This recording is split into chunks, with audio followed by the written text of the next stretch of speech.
Tinker, Tailor, Soldier, Spy. Written and read by John le Carré. Side 1.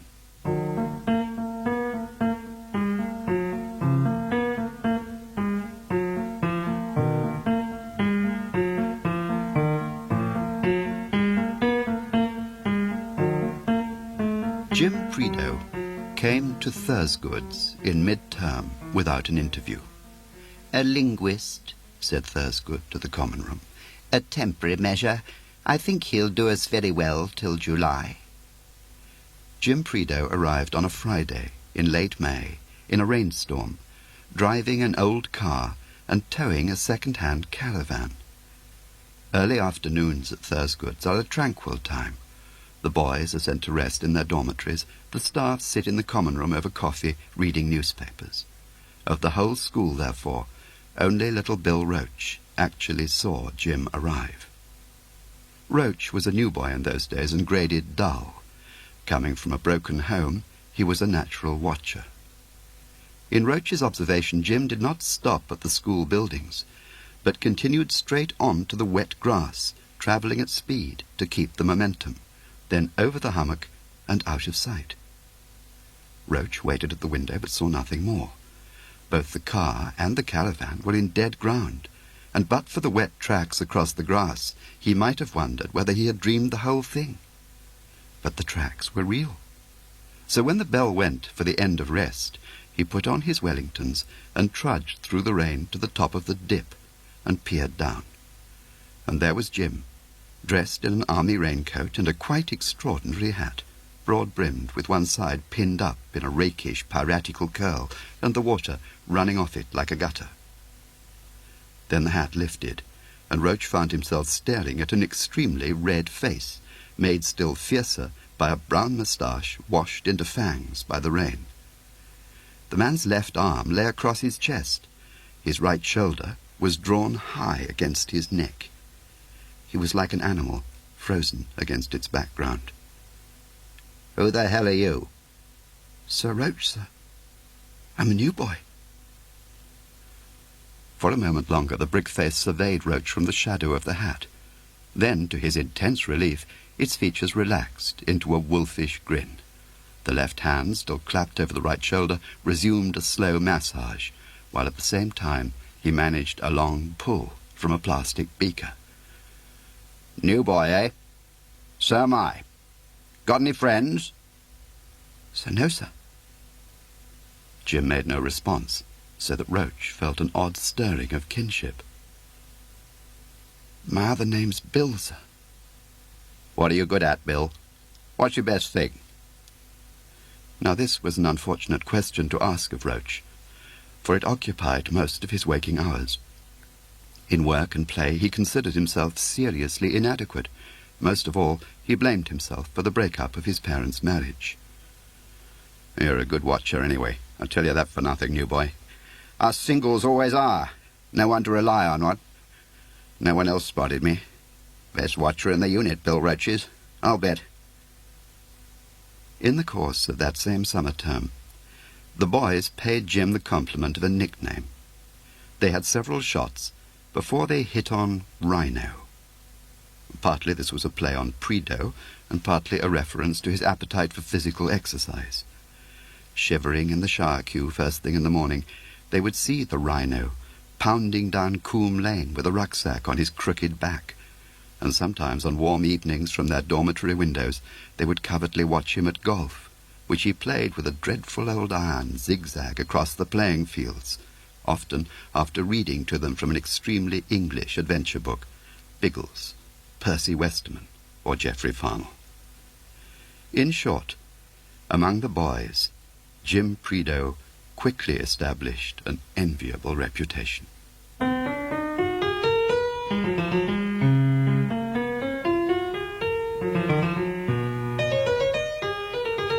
Unlike Jim Prideaux, Mr. George Smiley, small, podgy, and at best middle-aged, was not naturally equipped for hurrying in the rain. His overcoat was of that black loose weave which is designed to retain moisture. He wore no hat, believing, rightly, that hats made him ridiculous.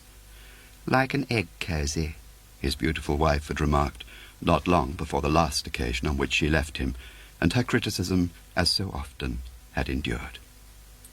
He scuttled along the pavement which skirted the blackened arcades of Victoria Station, making for the sanctuary of Chelsea where he lived. It had been from the start a day of travail. His bank statement, which had arrived with the morning's post, revealed that his wife had drawn the lion's share of his monthly pension. So on the way to the West End, he had phoned his solicitor and sought an appointment for that afternoon. "George, how can you be so vulgar? Nobody divorces Anne. Send her flowers and come to lunch." This advice bucked him up, but a minute after emerging from the call box, he walked slap into the arms of Roddy Martindale. Martindale worked on the fleshy side of the Foreign Office, and his job consisted of lunching visiting dignitaries whom no one else would have entertained in his woodshed. He pretended on the flimsiest grounds to an intimate familiarity with the large back rooms of Whitehall. "Hello, Roddy," said Smiley. "Nice to see you." "Oh, my dear boy, if it isn't the maestro himself, are you well? How's the delicious Anne?" Martindale's restless gaze flicked up and down the street. "I say, you're not back on the beat, are you?" Fool that he was, Smiley bought his escape by agreeing to dine that same evening at a club in Manchester Square to which they both belonged, but which Smiley avoided like the pest, not least because Roddy Martindale was a member. For 4 long hours over food Smiley did not want, they bandied names as if they were forgotten footballers.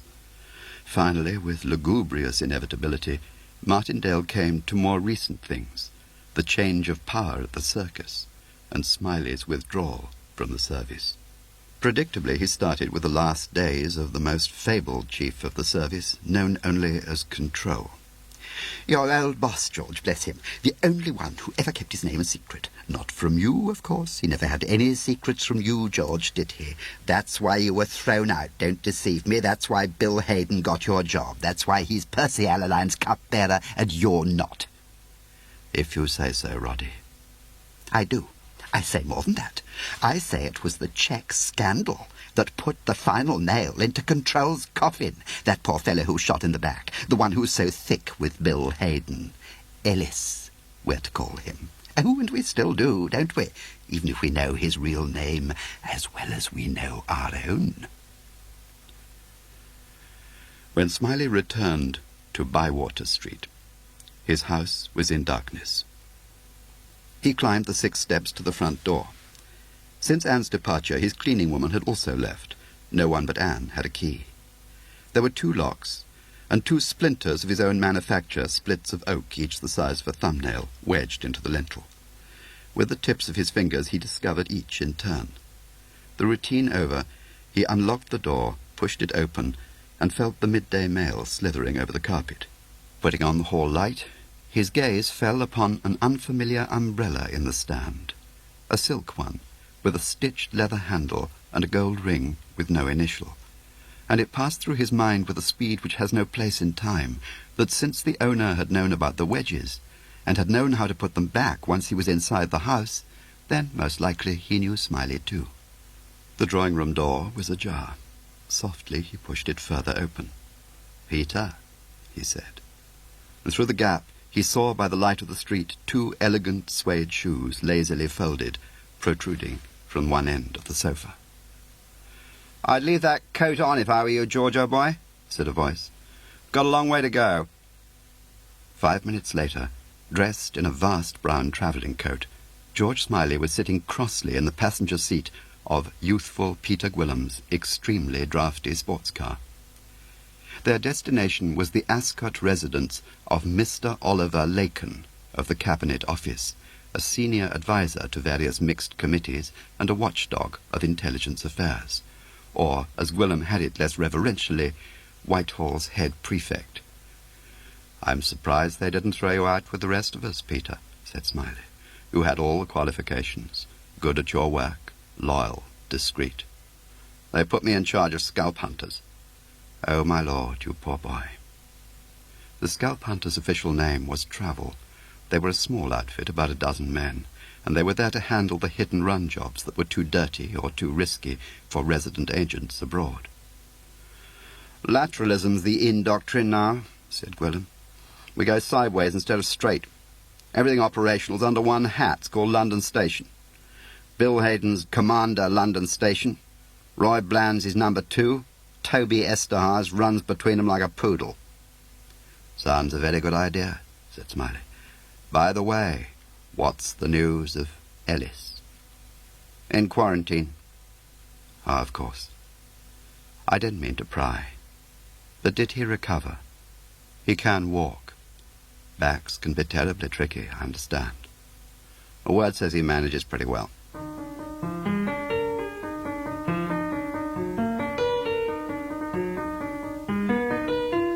Oliver Lacon was a string bean of a man, graceless and boyish. He greeted them in the great hall of his Ascot residence, a room with stained-glass windows 20 feet high. From far off, they heard the jangle of footsteps on a ceramic floor. The doors opened, and a tall figure stepped into the room before the doors were closed again by unseen hands. "Lock us in, please," called Lacon, as they heard the snap of the key. "You know Smiley, don't you?" "Yes, I think I do," said the figure, as he began the long walk towards them out of the far gloom. "I think he once gave me a job, didn't you, Mr. Smiley? Tar, sir. Ricky Tar, the Australian bastard boy from Penang. It's a real nice thing to see you, sir," he added, with unlikely affection. Relinquishing Smiley's hand, he swung away in the direction of his appointed chair, settled his easy body into it, and began. "It happened around 6 months ago." "April," said Gwilym. "Just keep it precise, shall we, all the way along?" "April, then. Things were pretty quiet in Brixton when out of the blue came a flash requisition from Hong Kong Residency. They had a low-grade Soviet trade delegation in town. One of the delegates was stepping wide in the nightclubs, name of Boris. Mr. Gwilym has the details. Maybe we just buy him for stock. Right, Mr. Gwilym?"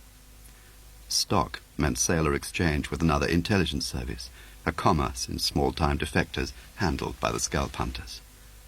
So Tar flew the next night, the 31st, with an Australian passport describing him as an Adelaide car salesman and 2 Virgin Escape Swiss passports hidden in the lining of his suitcase. These were contingency documents to be filled in as circumstance demanded, one for Boris and one for himself. But the operation proved a non-starter. A couple of nights on the trail convinced Tar that Boris was a coat trailer, a Soviet provocation agent hoping to infiltrate a foreign network in the guise of a defector. Tar cabled Gwilym no sale and booked a flight home. However, he thought that before he left, just to pay his fare, he might as well burgle Boris's hotel room. It did not take long, therefore, before Tar was standing inside Boris's room, with his back against the door, waiting for his eyes to grow accustomed to the dark. He was still standing there when a woman spoke to him in Russian, drowsily from the bed. It was Boris's wife. She was crying. Look, I'll call her Irina, right? Tar went straight into his act. He owned a nightclub on Kowloon side, he said. Boris owed him money, and he was damn well going to sit here till Boris showed up. Then he waited to see what she did. And that, said Tar, was how it all began. There was nothing exotic about Irina's presence in Hong Kong, he explained. She was a member of the delegation in her own right, a trained textile buyer. She was a plain kid, but she had one hell of a pretty smile when she stopped crying. Tar coloured quaintly. When Mr. Thomas, the nightclub owner from Kowloon side, came into her life, she was at the end of the line from worrying about what to do about the demon Boris. She'd no chums on the delegation. She'd no one she trusted, even back in Moscow, she said. So why couldn't she be like normal people? There was gold in her, Mr. Smiley. I could scent it from the start. First thing next morning, I cancelled my flight and changed my hotel. Smiley opened his eyes wide. What did you tell London? Nothing. Why not? Gwilym snapped in. Because he's a fool. The circus housekeepers posted him absent without leave when he didn't appear. 2 days later, even Bill Hayden was beating his war drums. However that was, Tar and Irina met next evening, and the next, and the next. On the 4th evening, he drove her into the hills overlooking North Shore, and Irina told Tar that she had fallen in love with him, and that she was employed by Moscow Centre, she and her husband both, and that she knew Tar was in the trade too. She could tell by his alertness, and the way he listened with his eyes. She'd decided I was an English colonel of intelligence. She was crying one minute and laughing the next, and in my opinion she was 3/4 of the way to being a basket case. She had this dream that one day she'd talk to Percy Allaline himself and tell him her great secret. She just completely let go. She told me her whole life story from birth to Mr. Wonderful Thomas of British Intelligence. That's me. She told me her real name, her work name, her covers. Then she hauled out her handbag and started showing me her conjuring set. Recessed fountain pen, signal plan folded up inside concealed camera. Wait till Percy Allaline sees that, I tell her, playing her along like. But all the while, I know she's got more to give. I saw her the next day and the day after. I reckon that if she wasn't already schizoid, she was going to be that way very soon. One minute talking about Percy Allaline giving her a top job in the circus, next minute saying she won't spy for anybody ever again and we're in mortal danger, bigger than I could possibly know. But when I pressed her, she clammed up. And I was frightened to death she'd belt home and sing the lot to Boris. I was running out of time, too. It was Wednesday already, and the delegation was due to fly home to Moscow Friday. As I saw it, Irina wanted to defect, and the sooner she jumped, the better for everybody, so I took the plunge and applied to London for full defector treatment for her on emergency procedure. Smiley turned to Tar. She spoke of a great secret, you said? Yes, sir. Did you give any hint of this in your cable to London? I told London the same as she told me. Claims to have further information crucial to the well-being of the circus, but not yet disclosed. I hung around all day for an answer, but by evening it still hadn't come. So I cabled a flash follow-up. Finally, the answer did come. It wasn't an answer at all. It was a stall. Tell us what sections she worked in, names of former contacts and acquaintances inside Moscow Centre, name of her present boss, date of intake into Centre. I drafted a reply fast because I had a 3:00 date with her down by the church. What church was that? English Baptist. She liked a visit there. I hung around the entrance looking natural, but she didn't show up. It was the first time she'd broken a date. Our fallback was for 3 hours later on the hilltop. There was nothing I could do except wait. So I sat in a cafe and I had this idea I might just go down to the airport. I told the cab driver to go like hell. An unscheduled Soviet plane had taken off 2 hours earlier. Only 4 passengers boarded. The centre of attraction was a woman invalid. A lady, in a coma. They had to cart her onto the plane on a stretcher. And her face was wrapped in bandages. Well, perhaps she was ill, said Smiley. By the sound of her, she was a pretty good nurse at best. After all, only 24 hours had elapsed between the first telegram and Irina's departure. You can hardly lay it at London's door on that timing. Gwilym looked at the floor. You can just. It's extremely fast, but it does work. There's somebody in London. They were all waiting. If somebody in London had very good footwork, and in Moscow too, of course. Or the Russian delegation, people tumbled to her, said Smiley. For 24 hours, said Tar, he went a bit berserk. When he sobered down, he decided before he flew back to London to go round their dead letterboxes and check whether by any chance Irina had written to him before she left. One of the dead letterboxes was in the church. If you kneel in the back pew and grope around, there's a loose board. Behind the board, there's a recess full of rubbish. I'll tell you, you've made a lovely drop, the best ever. There was a short pause, illuminated by the vision of Ricky Tar and his Moscow Centre mistress kneeling side by side in the rear pew of a Baptist church in Hong Kong. In this dead letterbox, said Tar, he found not a letter, but a whole damn diary. It was fast, urgent writing with no erasures. This isn't it, mind. This is only my copy. Slipping a long hand inside his shirt, he had drawn out a leather purse attached to a broad thong of hide. From it he took a grimy wad of paper. I guess she dropped the diary just before they hit her.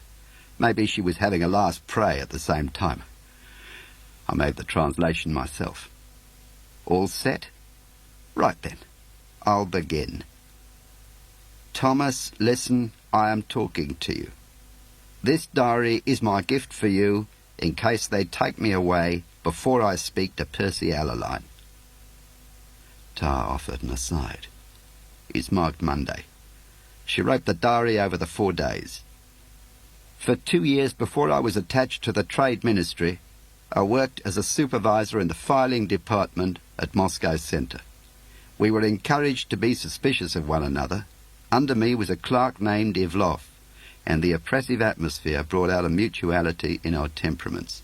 Eventually we agreed to defy regulations and meet outside the building. The second occasion, with Ivlov, involved what in a report we would call an incriminating act. At this meeting, Ivlov told me something to bind us in ever closer friendship. "Thomas, you must tell no one in the circus, for no one can be trusted until the riddle is solved. Have you heard of Carla, Thomas? He is an old fox, the most cunning in the centre, the most secret." Well, Ivlov had worked for Carla as a helper in one of Carla's great conspiracies, and he'd actually been stationed in England under the cover of being a driver and assistant coding clerk at the embassy. For this task he was provided with the work name Lapine. His task was to service a mole. A mole is a deep penetration agent, so called because he burrows deep into the fabric of Western imperialism, in this case an Englishman. Moles are very precious to the centre because of the many years it takes to place them, often 15 or 20. The mole whom Lapine serviced in London was known by the code name Gerald. He had been recruited by Carla and was the object of extreme conspiracy. The servicing of moles is performed only by comrades with a very high standard of ability, said Ivlov. Thus, while in appearance Ivlov Lapine was at the Soviet embassy in London a mere nobody, he was the secret assistant to Colonel Gregor Viktorov, whose work name at the London embassy is Polyakov. Ivlov told me that the mole Gerald produced at times more conspiratorial material than Viktorov Polyakov could conveniently handle. Much was on undeveloped film, often 30 reels in a week. That is all I know, except that according to Ivlov Lapine, the mole Gerald was a high functionary in the circus. Thomas, I tell you this because I love you. I fear for the safety of anyone employed by the circus in a conspiracy. I fear for you, my love. Thomas, take care with this knowledge. It could hurt you also. Where is the original of that diary? I put it straight back in the dead letter box, Mr. Smiley. Figure it this way. By the time I found the diary, Irina had been in Moscow 24 hours. I guess she wouldn't have a lot of breath when it came to the interrogation. So it might be only a matter of a day or two before Centre sent along a footpad to take a peek around the back of the church, okay? Also, I had my own welfare to consider. He means, said Willem, that Moscow Centre would be less interested in cutting his throat if they thought he hadn't read the diary. All this happened more than 6 months ago, said Smiley. What have you been doing since? Resting, said Tar. He panicked and went native, said Willem. He bolted to Kuala Lumpur, then lay up in one of the hill villages. That's his story. He has a daughter there called Danny. Smiley turned to Gwilym. At the circus, he's still posted as a defector? Presumed. What passports he been using? Tar had the answer ready. I had them run me up a British passport, name of Poole in Kuala Lumpur. He handed it to Smiley. It's not bad for the money, Mr. Smiley. Why didn't you use one of your Swiss escapes? They were numbered, Mr. Smiley. They may have been blank, but they were numbered. If London had the numbers, maybe Moscow did too. Why did you come to Mr. Gwilym? Said Smiley, still deep in Poole's passport. It had a used, well-thumbed look, neither too full nor too empty.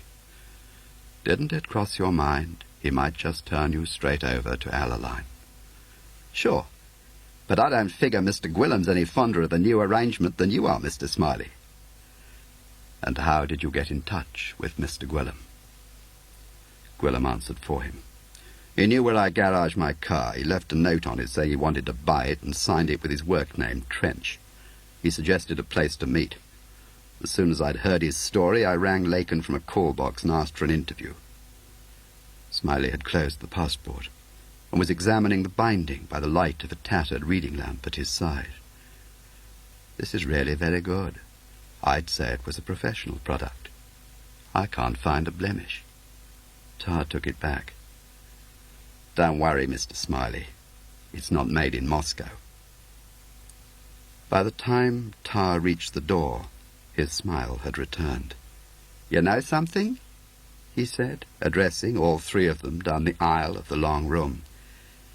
If Irina is right, you boys are going to need a whole new organization. And when that happens, we could all be in on the ground floor.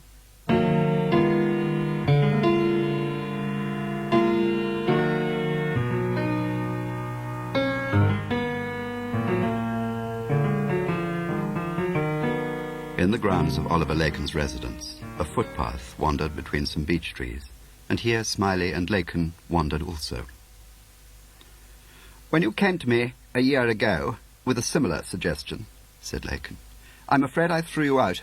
I suppose I should apologize. There was a suitable silence while he pondered his dereliction.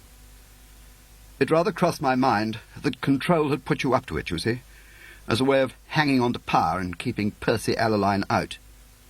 Oh, no. I assure you Control knew nothing about it at all. I realize that now. Smiley sat on a rusted swing seat, huddled tightly in his coat, and Lakin perched beside him. For a while they rocked together to the rhythm of the groaning springs. I'm seeing the minister at 11. I have to put him in the picture. Your parliamentary cousin. Anne's cousin, actually. And Bill Hayden is also Anne's cousin, our distinguished head of London Station. They had played this game before. By a different route, yes, Bill is also her cousin. She comes from an old family with a strong political tradition. Lakin had jerked to his feet, and they were walking again. Smiley caught the name Ellis floating backward to him on the leafy morning air. After all, we both held perfectly honourable positions. You felt that Ellis had been betrayed, and you wanted a witch hunt. My minister and I felt there had been gross incompetence on the part of Control, a view which, to put it mildly, the Foreign Office shared, and we wanted a new broom. And a new broom sweeps cleaner. Incidentally, is that special source of Percy's still running? The witchcraft material, or whatever it's called these days? Lakin was not at all pleased. I didn't know you were on the list.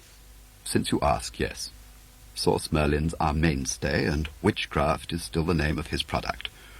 The circus hasn't turned in such good material for years, since I can remember, in fact.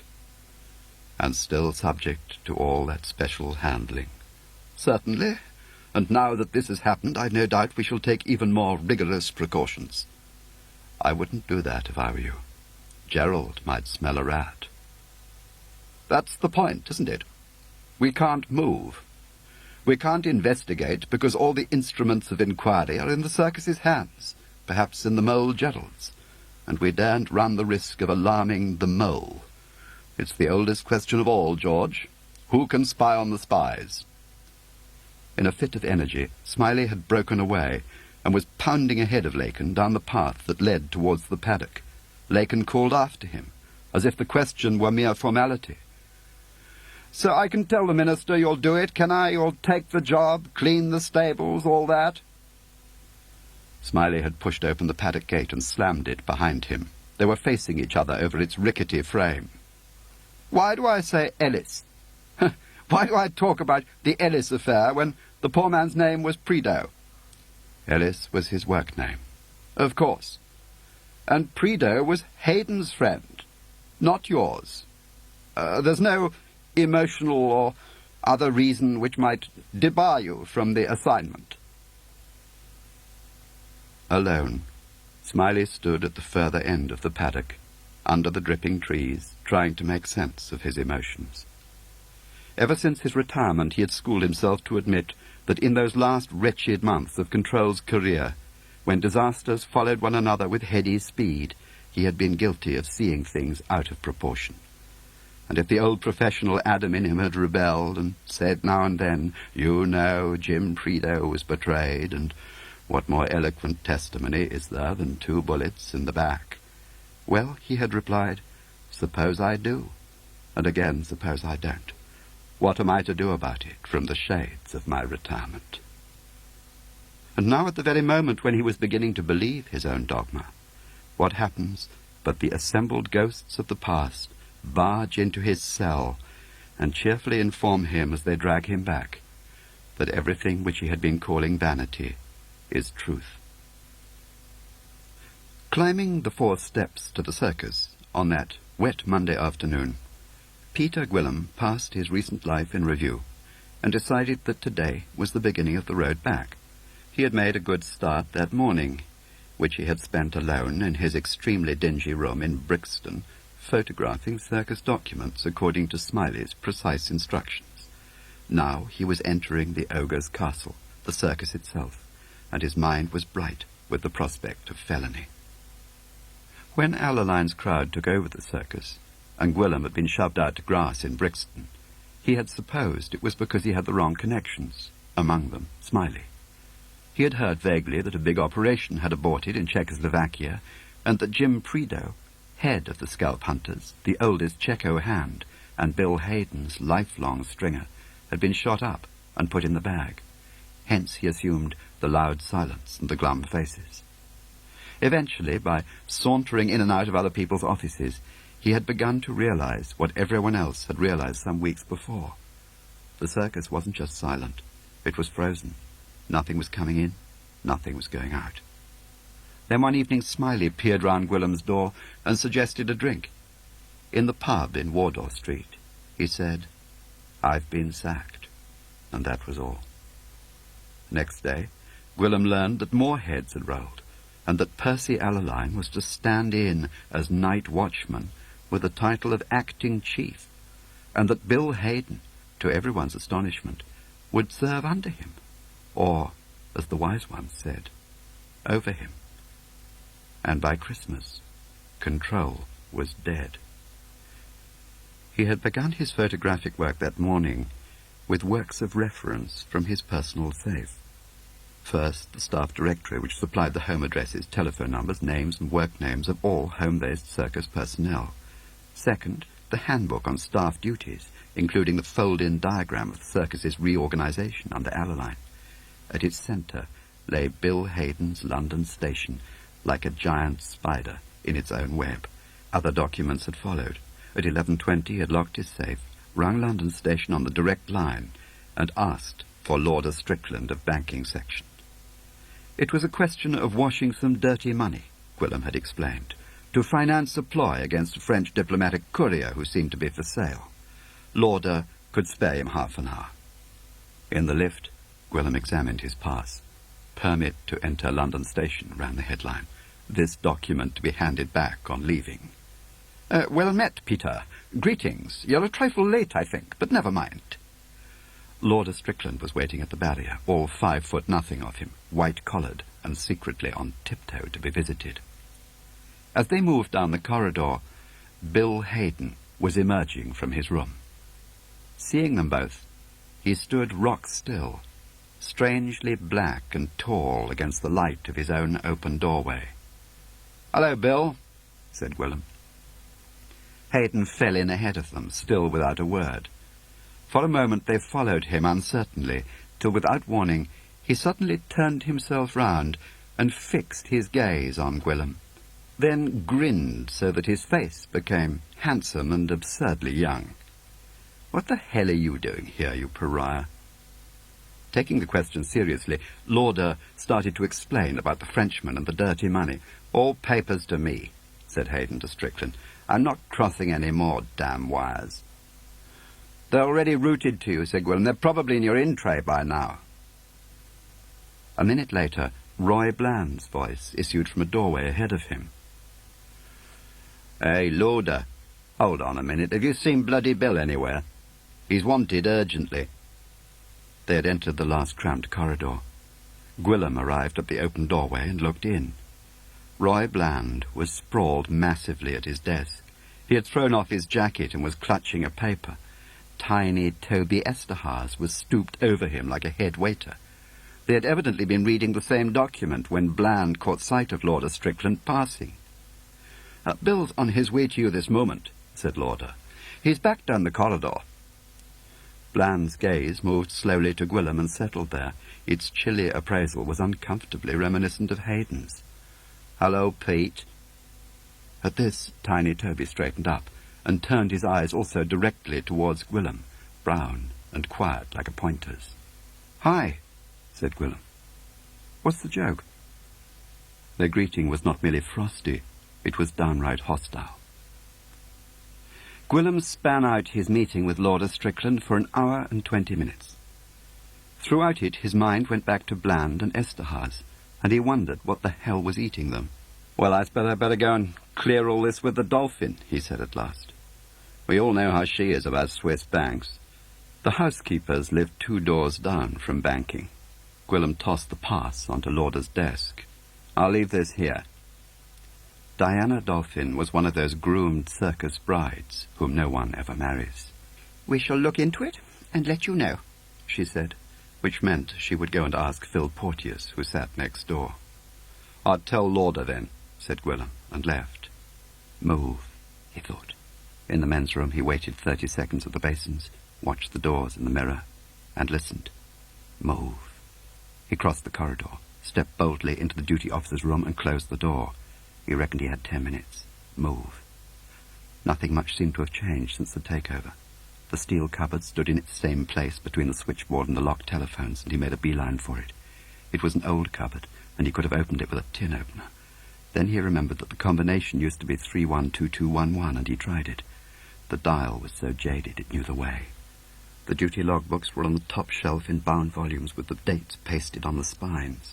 He took down the volume for April and began working through the entries, searching for the nights of the 10th and 11th, when the signals traffic between London Station and Ricky Tower was supposed to have taken place. He put back the April volume and drew 4 others at random, February, June, September, and October. He flicked through them fast, looking for comparisons, returned them to the shelf and dropped into a crouch. He was looking for the night janitor's attendance lists. He found them on the bottom shelf, jammed in with the tea bags and the condensed milk, sheaves of them in envelope-type folders. Once again, he fixed his sights on April 10th, 11th. His shirt was clinging to his ribs. He turned forward and back, forward again, twice, 3 times, then closed the cupboard on the lot. He waited, listened, then stepped boldly across the corridor, back to the safety of the men's room. Outside, Gwilym hailed a cab and asked for Waterloo Station. From a reeking phone box, he telephoned a number in Mitcham, Surrey, and spoke to Inspector Mendel, formerly of Special Branch, known to both Gwilym and Smiley from other lives. When Mendel came on the line, he asked for Jenny, and heard Mendel tell him tersely that no Jenny lived there. He apologized and rang off. 5 minutes later, he dialed a second number in Mitcham, this time a call box at the end of Mendel's Avenue. "This is Will," said Gwilym. "And this is Arthur," said Mendel. Mendel was a quirkish, loping tracker of a man, sharp-faced and sharp-eyed, and Gwilym had a very precise picture of him just then, leaning over his policeman's notebook with his pencil poised. "I want to give you the headlines now in case I go under a bus," he said. He gave his message slowly, using the cover they had agreed on as a last protection against random interception.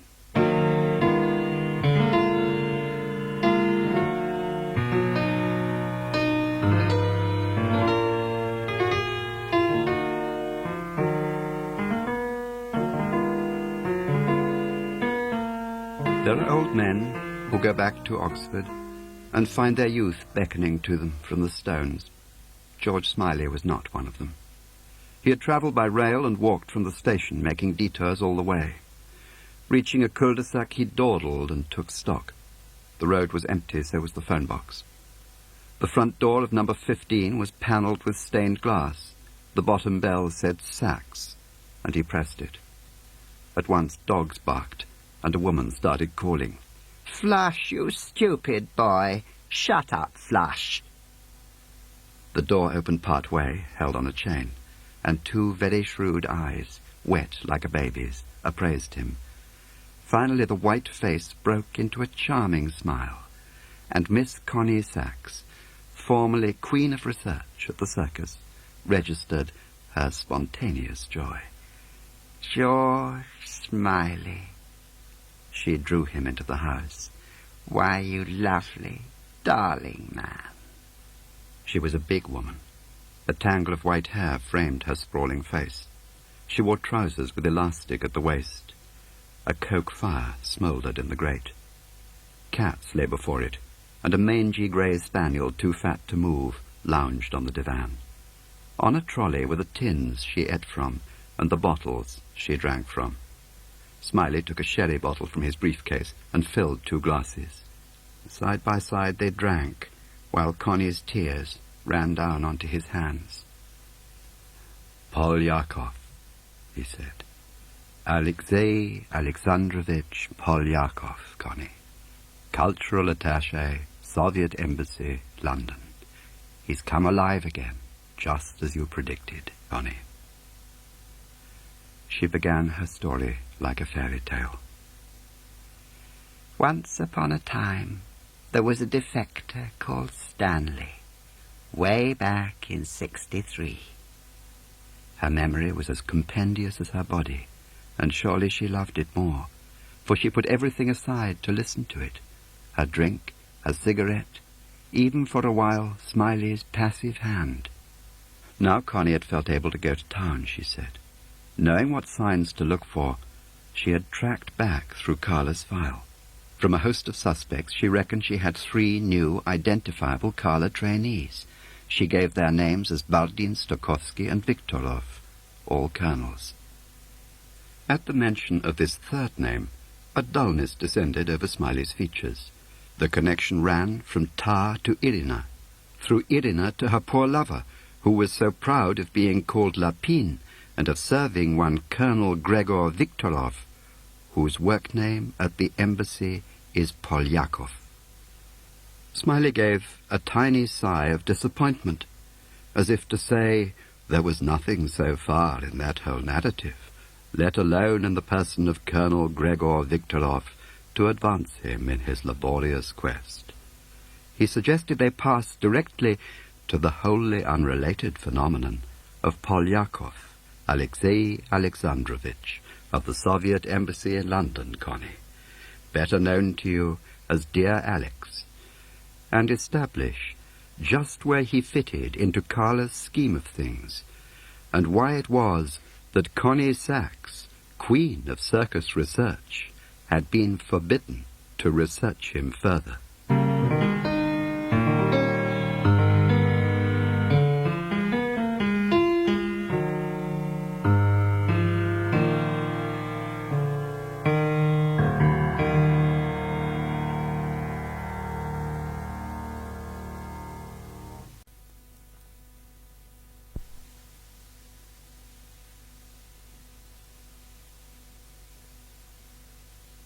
Tinker Tailor, Soldier Spy, written and read by John Le Carre, Side 2.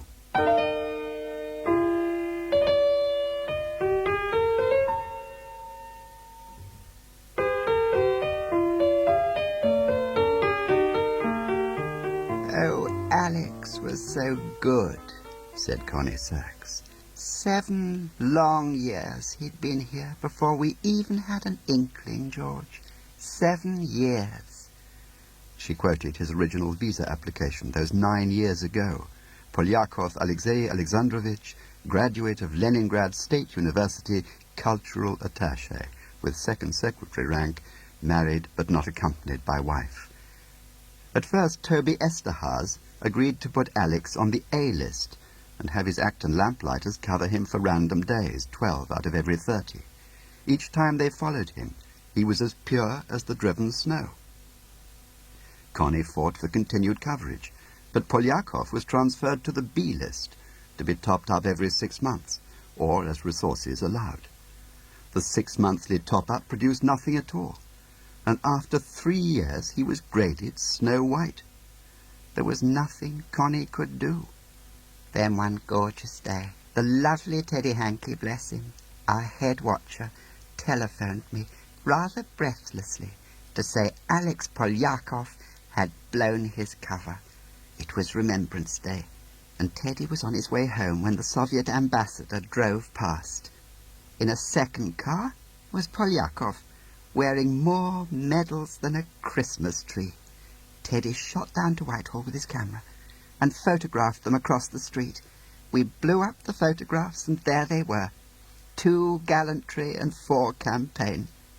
Alex Polyakov was a war veteran, and he'd never told a soul in 7 years. Oh, I was excited. Toby, I said. I rang him straight away. You listen to me for a moment, you Hungarian poison dwarf.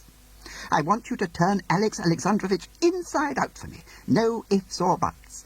Connie's little hunch has come home trumps. And what did Toby say? Connie was suddenly very lonely. Oh, tiny Toby gave me his dead fish voice and said Percy Alaline was now head of operations. You know the rest. Percy said, "So what? Polyakov used to be in the Russian army. It was a biggish army, and not everybody who fought in it was Karla's agent." I said, "For God's sake, do something, Percy. It's £1 to a rouble. Alex Polyakov is running an English mole." Percy says, all lofty, "You're to leave Polyakov alone. You're to put him out of your silly woman's mind, you understand?" Follows it up with a rude letter. Connie's eyes closed, and she yawned. Hey-ho. Halcyon days. Did I start the landslide, George? Smiley caught a stopping train to Slough, where Inspector Mendel was waiting for him with a hired car. As they drove slowly towards the orange glow of the city, Smiley listened to the sum of Peter Gwillim's researches. The duty officer's ledger contained no record of the nights of the 10th and 11th of April, when Jim Prideaux, alias Ellis, was shot, said Mendel. The 2 pages had been excised with a razor blade. The janitor's returns for the same night were also missing, as were the signal's returns. Pete thinks it was done recently. There's a note scribbled on the next page saying all inquiries to head of London station. It's in Toby Esterhazy's handwriting and dated Friday. Last Friday, said Smiley, turning so fast that his seatbelt let out a whine of complaint. That's the day Tar arrived in England. Close to Paddington Station, Smiley got out, and Mendel handed the case to him through the doorway. "I may have found the school," said Mendel. "Place called Thursgoods near Taunton. Got a caravan which sounds like him. Want me to check?"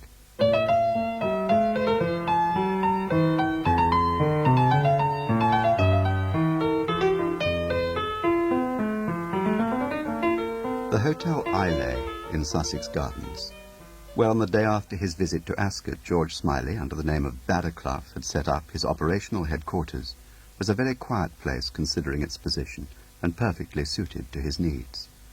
100 yards south of Paddington Station, one of a terrace of elderly mansions, it was a place of extraordinary calm. This impression was strengthened by Mrs. Pope Graham, the proprietor, a major's widow, with a terribly languorous manner. "You will love it for me, won't you, darling?" she said, showing Smiley to room 8 on the top floor. Oliver Lacon stalked in the same evening, carrying a fat briefcase containing the first consignment of papers from his office. To talk, Smiley and Lacon sat side by side on the bed, while Smiley played a transistor wireless to drown the sound of their voices. Next morning, on his way to work, Lacon reclaimed the papers.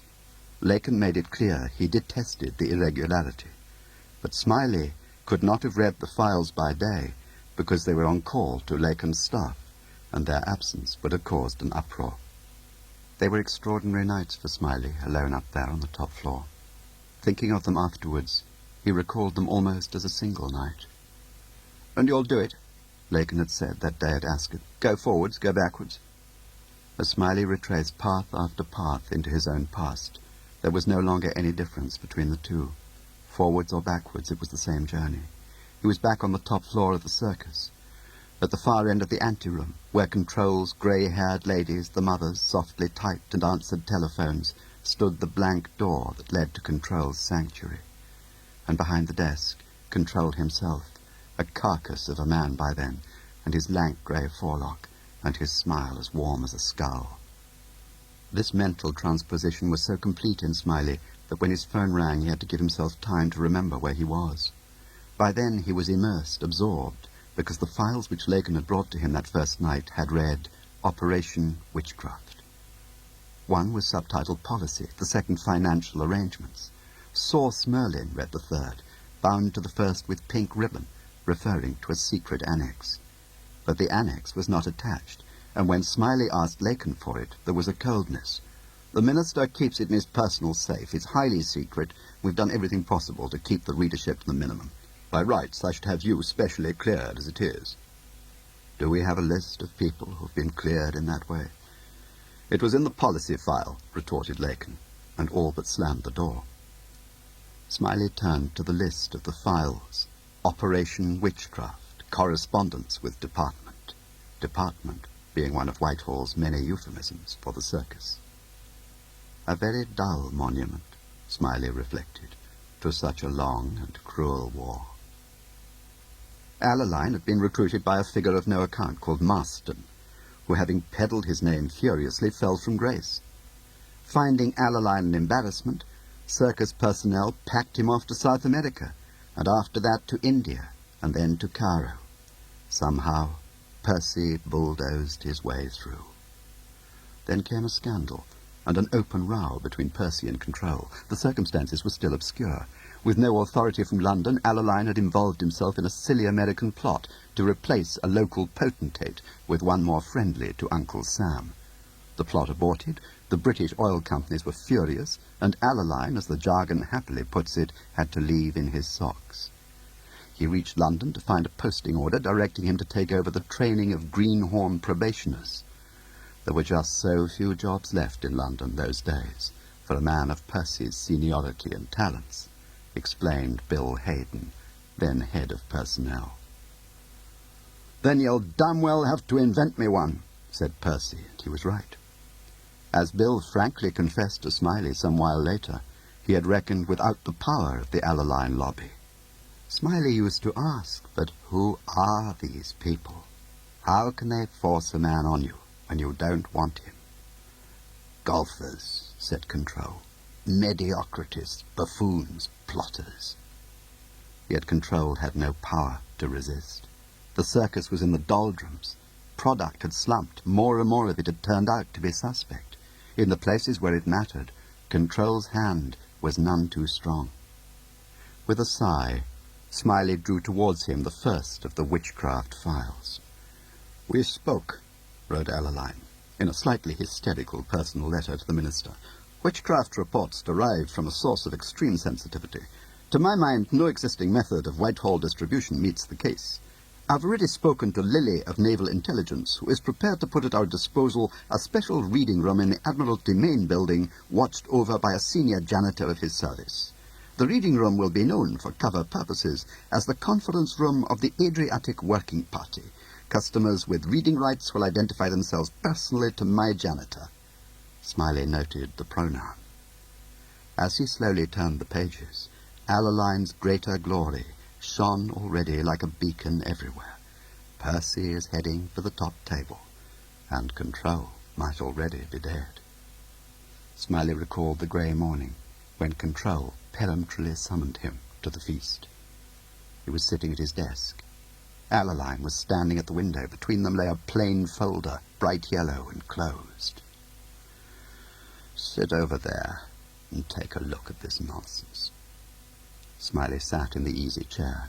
Inside the folder was a photograph of what purported to be a high-level Soviet naval dispatch, 15 pages long. "Who made the translation?" said Smiley, thinking it was good enough to be Roy Bland's work. "God," said Control. "God made it, didn't he, Percy? Don't ask him anything, George, he won't tell you." Precisely. The document was an appreciation allegedly prepared for the Soviet High Command of a recent Soviet naval exercise in the Mediterranean and Black Seas. For months, the Admiralty had been screaming at the circus for anything relating to this exercise. It therefore had an impressive topicality, which at once, in Smiley's eyes, made it suspect. If it was genuine, it was gold dust. Where does this come from? Percy doesn't feel able to tell, said Control. What do our evaluators say? They've not seen it, said Alaline, and what's more, they're not going to. Control said, my brother-in-arms, Lily of Naval Intelligence, telephoned me half an hour ago. He was positively fulsome. He regards the document as genuine. But where does it come from? Smiley asked. Control was extraordinarily angry. In their long association, Smiley could not remember him so angry. Oh, Percy's dreamed up a cover name, don't you worry. Source Merlin, said Alaline, is a highly policed source with access to the most sensitive levels of Soviet policy-making. And as if he were royalty, we have dubbed his product witchcraft. Alaline looked across at Smiley. The identity of Source Merlin is a secret which is not mine to divulge. He is the fruit of a long cultivation by certain people in the service. People who are bound to me as I am to them. People who are not at all entertained either by the cock-up rate around this place. We're losing our self-respect. We've had enough. And like everyone who's had enough, he wants more, Control retorted murderously. Control detested failure. His way of dealing with it was to withdraw into the dingy solitude of his upper rooms, receive no visitors, and have all his phone calls fed to him by the mothers. The same quiet ladies fed him with jasmine tea and the countless office files which he sent for and returned in heaps. Smiley would see them piled before the door as he went about his own business of trying to keep the rest of the circus afloat. Control never said what he was doing. If Smiley asked the mothers, or if Bill Hayden sauntered in, favourite boy, and made the same inquiry, they only silently raised their eyebrows towards paradise. For 6 weeks, according to the files, the report on the Black Sea Fleet had no successor. And then, in the 7th week, Alaline announced publication of 3 new witchcraft reports, all on the same day. All took the form of secret Soviet interdepartmental correspondence, though the topics differed widely. Witchcraft 2 described tensions inside Comecon and spoke of the degenerative effect of Western trade deals on its weaker members. Excellent tour d'horizon, wrote a Foreign Office customer, and backed by good collateral. Witchcraft 3 discussed revisionism in Hungary and Kadar's renewed purges in political and academic life. These 2 reports were both in essence background, but Witchcraft 4 was 60 pages long and held by the customers to be unique. It was an immensely technical Soviet Foreign Service appreciation of the advantages and disadvantages of negotiating with a weakened American president. The report was from the very heart of Bill Hayden territory, but, as Hayden himself wrote, in 25 years of attacking the Soviet nuclear target, he had not laid his hands on anything of this quality. Nor, he concluded, unless I am extremely mistaken, of our American brothers in arms, and it occurs to me that anyone taking this material to Washington could drive a very hard bargain. Indeed, if Merlin maintains the standard, I would venture to predict we could buy anything there is to have in the American agency's shop. Shortly afterwards, Percy Alaline had his reading room. The Cabinet Office files made it clear that those next 3 months saw a steady flowering of the witchcraft operation without any help from Control. Reports came in at the rate of 2 or even 3 a month, and the standard, according to the customers, continued excellent. Soon a witchcraft committee was formed with the minister in the chair. Alaline was vice-chairman. Source Merlin and his witchcraft material had become an industry, and Control was not even employed. It was April.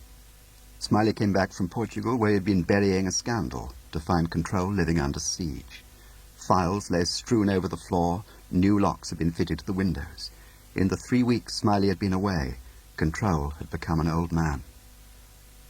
Tell Alaline and the other three that they're buying their way in with counterfeit money, he said, barely looking up from his files. Tell them any damn thing, George. I need time. There are 3 of them and Alaline, Smiley repeated to himself, seated in his hotel bedroom and studying Lacan's list of those who had been witchcraft cleared. Alaline Bland, Esther Haas, and Bill Hayden. 3 of them and Alaline, Control had said. Tell them they're buying their way in with counterfeit money. And if the banks accept the money, if the experts pronounce it genuine, and the Cabinet Office files are full of plaudits for the brave new men of Cambridge Circus who have finally broken the jinx. Smiley had tried to get to the bottom of it at the time.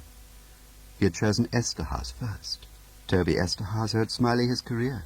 Smiley had recruited him in Vienna, a starving student living in the ruins of a museum of which his dead uncle had been curator.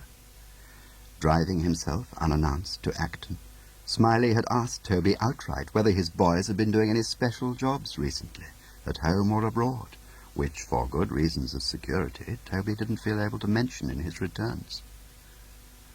"Who would I do that for, actually, George?" Toby had asked, dead-eyed. "Only I don't think you're witchcraft cleared, actually. I don't think, forgive me, that you have the clout." Returning to the table, Smiley searched through Lacan's files till he came to a slim volume marked Operation Witchcraft Direct Subsidies. A glance at the first row of figures showed him all he needed to know.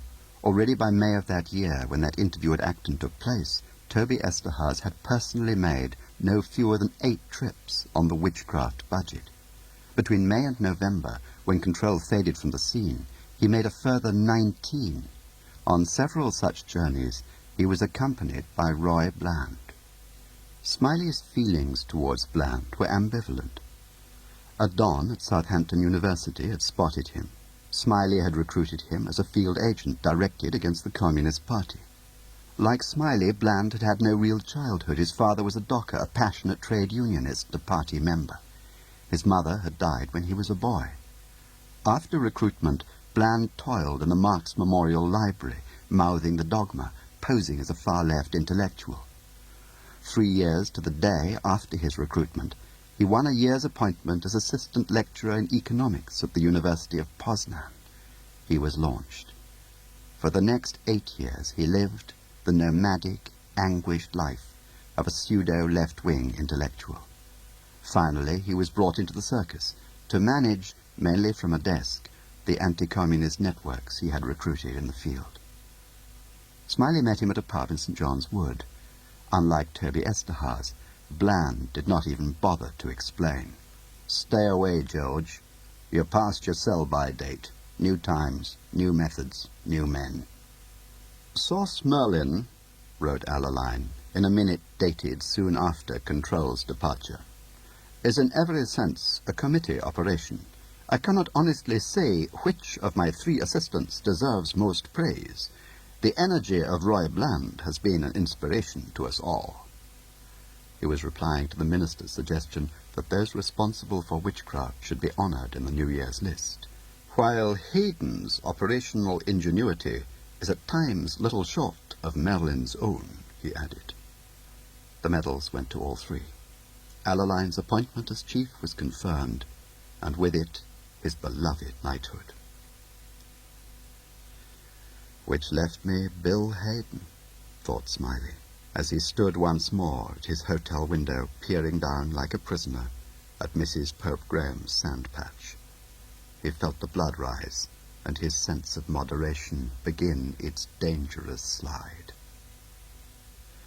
Until Anne Smiley's affair with Bill Hayden, Smiley thought he knew Bill pretty well, both his brilliance and its limitations. Bill was of the pre-war set that seemed to have vanished for good.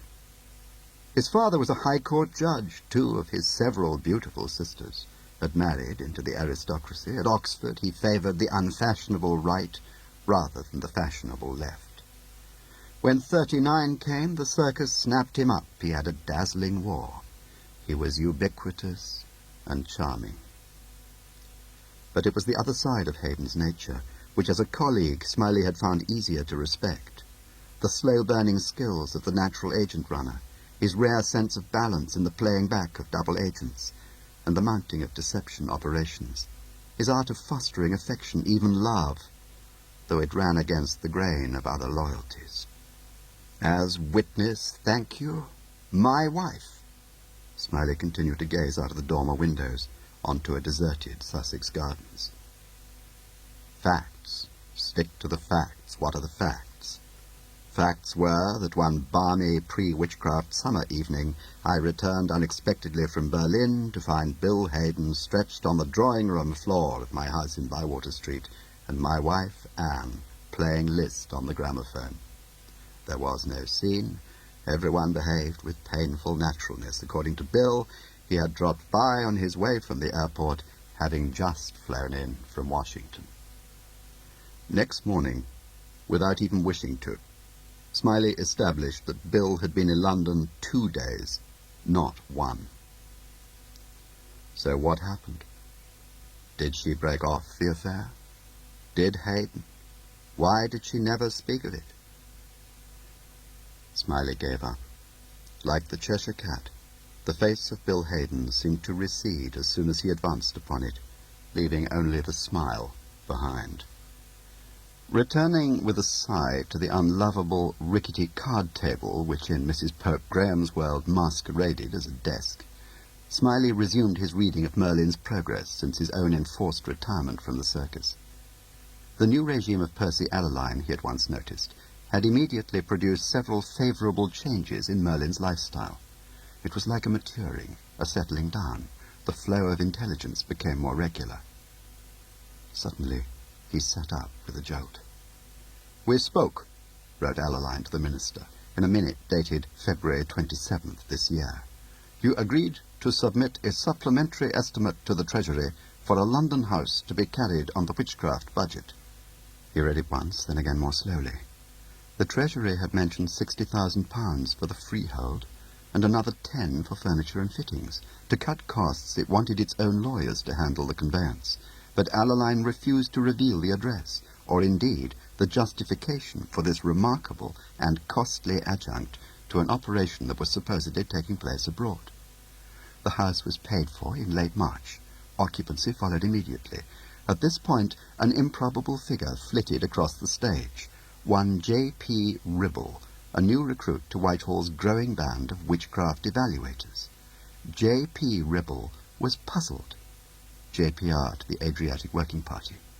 May I respectfully draw your attention to an apparent discrepancy concerning dates.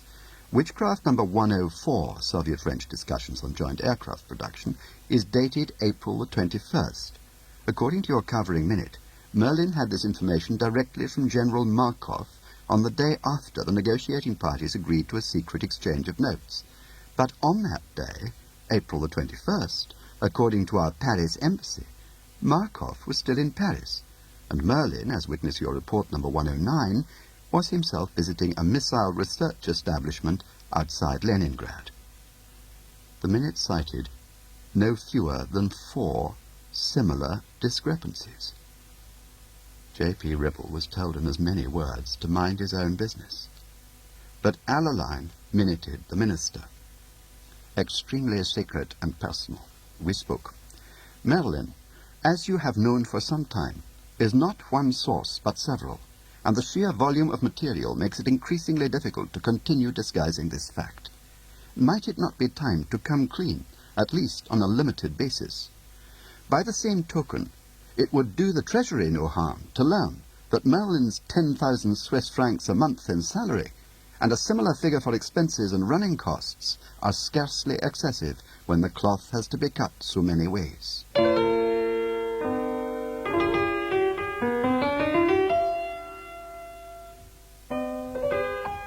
The circus archives rambled through a warren of dingy rooms and half landings at the back of the building. They were reached by a dull doorway in the Charing Cross Road, jammed between a picture framer and an all-day cafe. To enter, you pressed a bell and waited for Aylwin. Gwilym consigned his brown canvas grip into Aylwin's waiting hands, and climbing the 4 steps, He pushed open the swing doors to the reading room. The place was like a makeshift lecture hall, a dozen desks all facing the same way, a raised area where the archivist sat. Seeing Gwilym standing at her desk, the archivist smiled. She was Sal, a plump, sporting girl who ran a youth club in Chiswick and was a judo black belt. "Break any good necks this weekend?" he said, helping himself to a bunch of green requisition slips. He filled them in and watched her stamp them, tear off the flimsies, and post them through a slot on her desk. "D corridor?" she said, handing back the top copies. Pushing open the far door, he entered the main hall and moved slowly along the shelves, reading the fluorescent number cards. "Lacan swears he holds no file on Testify at all," Smiley had explained. "So I'm afraid we'll have to find a way of getting hold of whatever there is in Circus Registry." For getting hold, in Smiley's dictionary, read steal. Gwilym counted to the 8th pigeonhole from the left. His green slip read 4343, and he found the file at once. It had a pink jacket like Testify.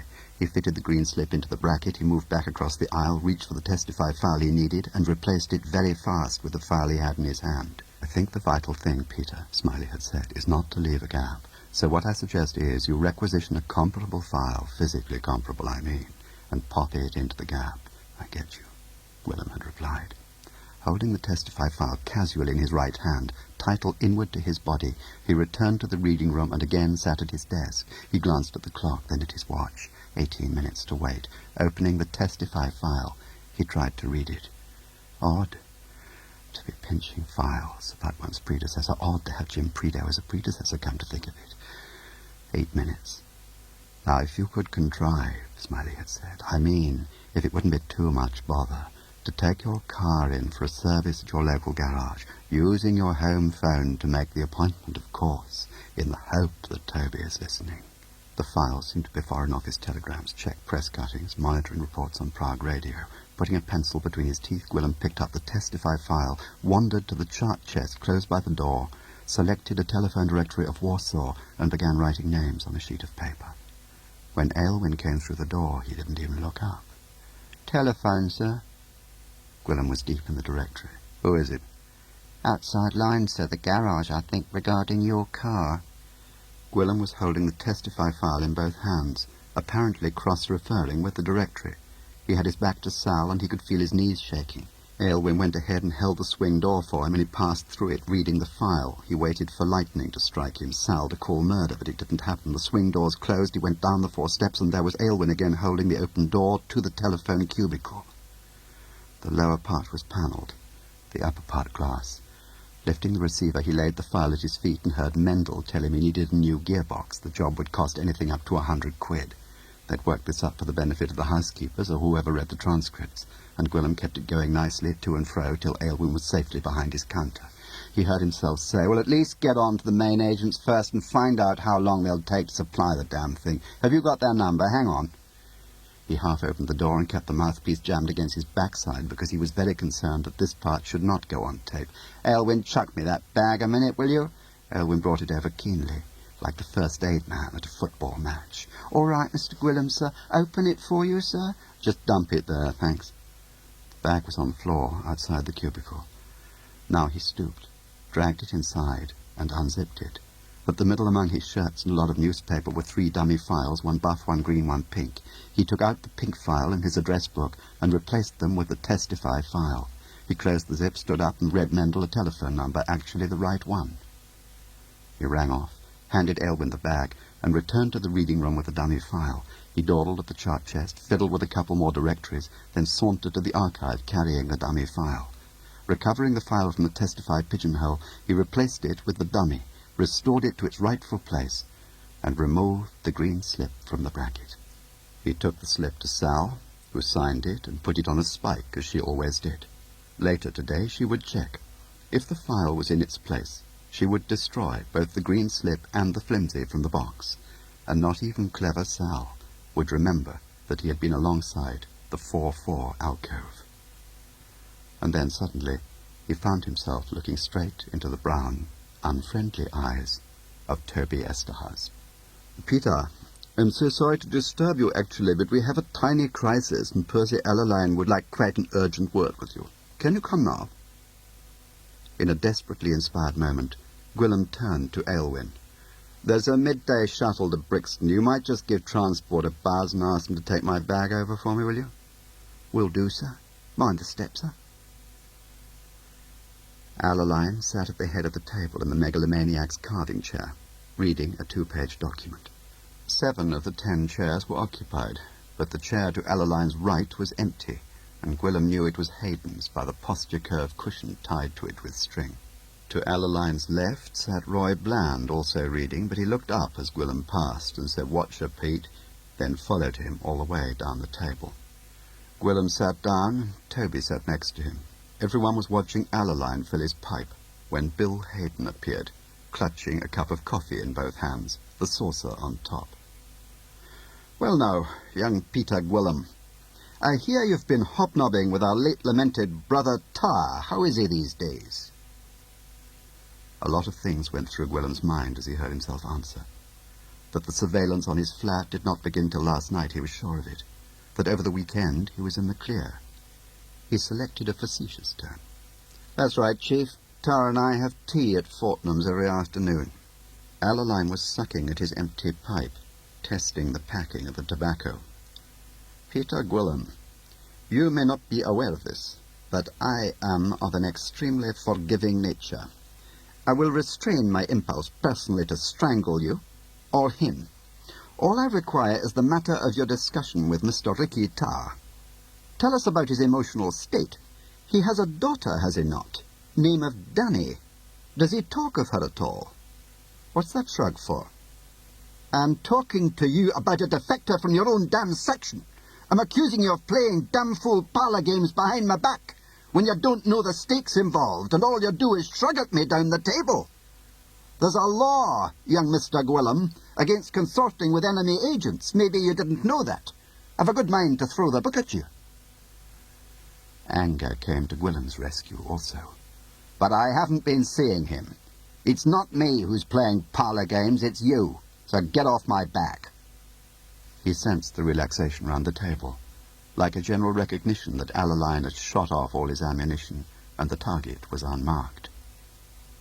"So, if I told you that Danny and her mother were due to arrive 3 days ago at London Airport on the direct flight from Singapore, I may take it you would share our perplexity?"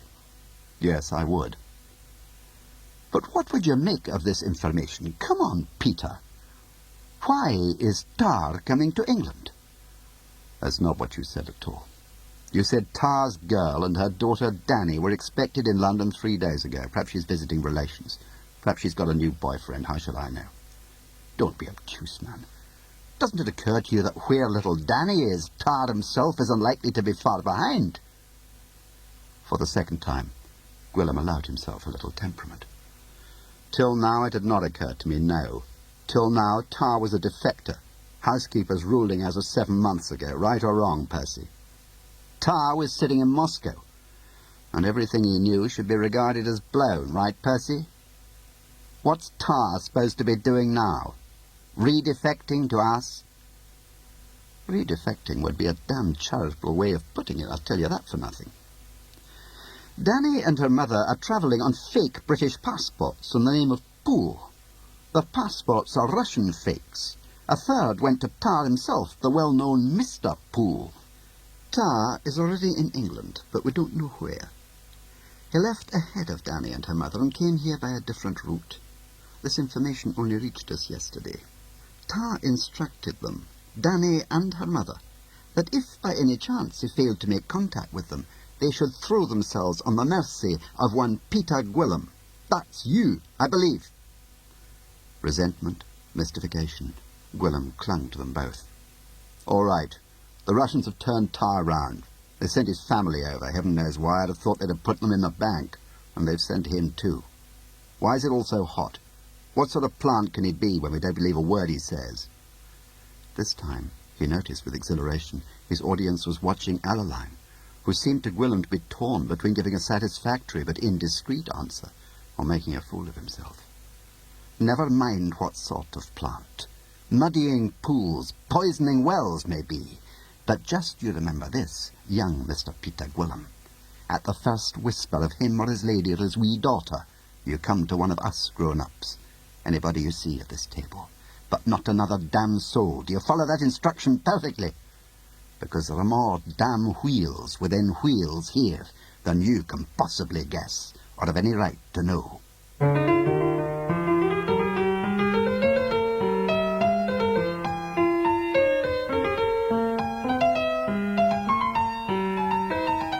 2 hours later, Gwilym was meeting Smiley at Crystal Palace, a van pickup with Mendel driving. They drove to Barnsbury, straight into a car body repair shop at the end of a cobbled alley. There they were received with discreet rapture by an old German and his son, who had stripped the plates off the van almost before they got out of it and led them to a souped-up Vauxhall ready to drive out to the far end of the workshop. Mendel stayed behind with the Testify file, which Gwilym had brought from Brixton in his night bag. Smiley said, "Find the A12. There was very little traffic. Past Colchester they took small lanes. On the signposts were names like Little Hawksley, Wormingford, and Bures Green. Then the signposts stopped, and Gwilym had a feeling of being nowhere at all. Left here and left again at the Dower House. Go as far as you can, but park short of the gates. As they got out, the cold hit them, and Gwilym smelt a cricket field and wood smoke and Christmas all at once. He thought he had never been anywhere so quiet or so cold or so remote. A babysitter named Fawn was waiting for them. He came to the car as they parked and climbed silently into the back. "Ricky's been so much better today, sir," he said. Fawn had evidently done a lot of reporting to Smiley in the last few days. He was a steady boy with a great will to please, but the rest of the Brixton pack seemed to be afraid of him. Gwilym didn't know why. Smiley led the way upstairs. Fawn should wait on the lower landing in case he was needed. "It's Smiley," he said, knocking on Tar's door. "I want to chat with you, if I may." Tar opened the door fast. He must have been waiting just the other side. He opened it with his left hand, holding the gun in his right, and he was looking past Smiley, down the corridor at Gwilym. They stepped inside. He wore slacks and some sort of cheap Malay wrap. Spelling cards lay spread over the floor, and in the air hung a smell of curry which he had cooked for himself on a ring. Smiley assumed an air of sincere commiseration. "I am sorry to be pestering you, but I must ask you again what you did with those 2 Swiss escape passports you took with you to Hong Kong. It's terribly important. Your whole future stands by it." "I told you. I burned them. I reckoned they were blown. Might as well put a label round your neck. Ricky Tar, wanted, soon as you use those passports." Smiley's questions were terribly slow in coming. Even to Gwilym it was painful waiting for them in the deep silence of the night.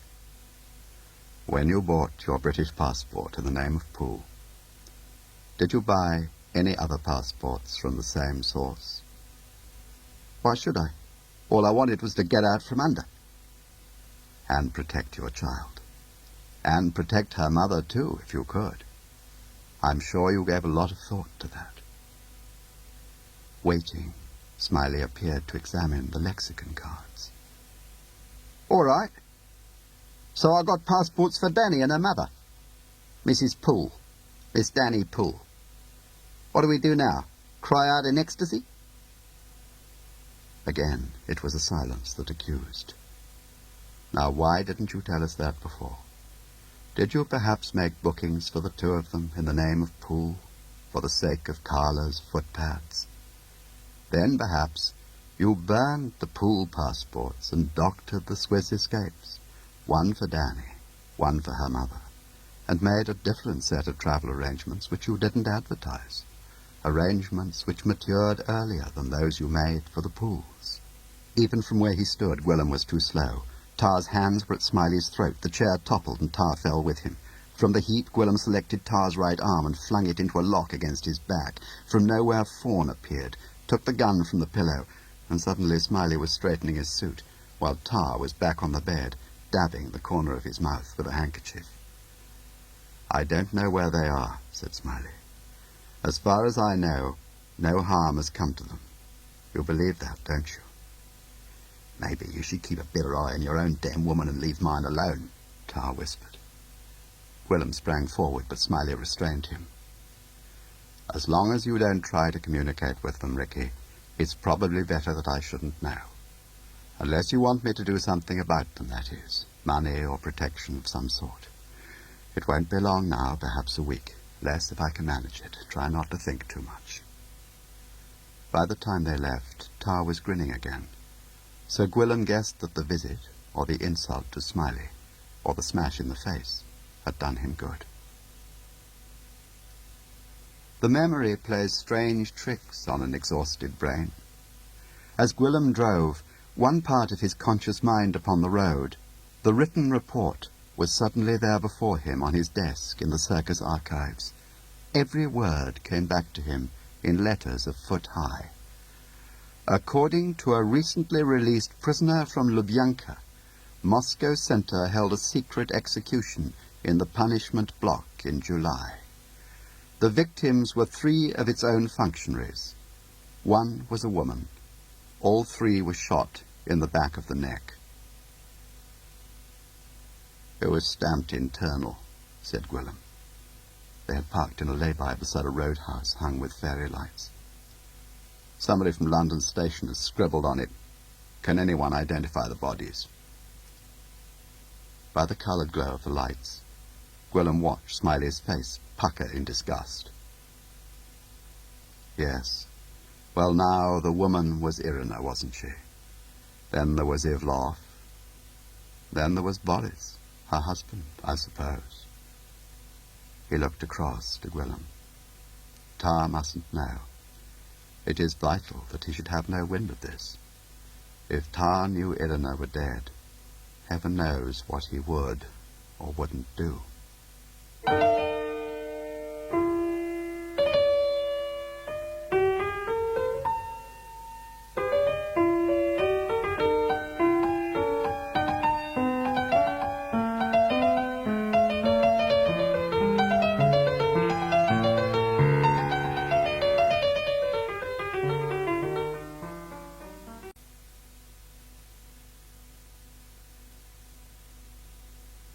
Tinker, Tailor, Soldier, Spy. Written and read by John Le Carre, Side 3.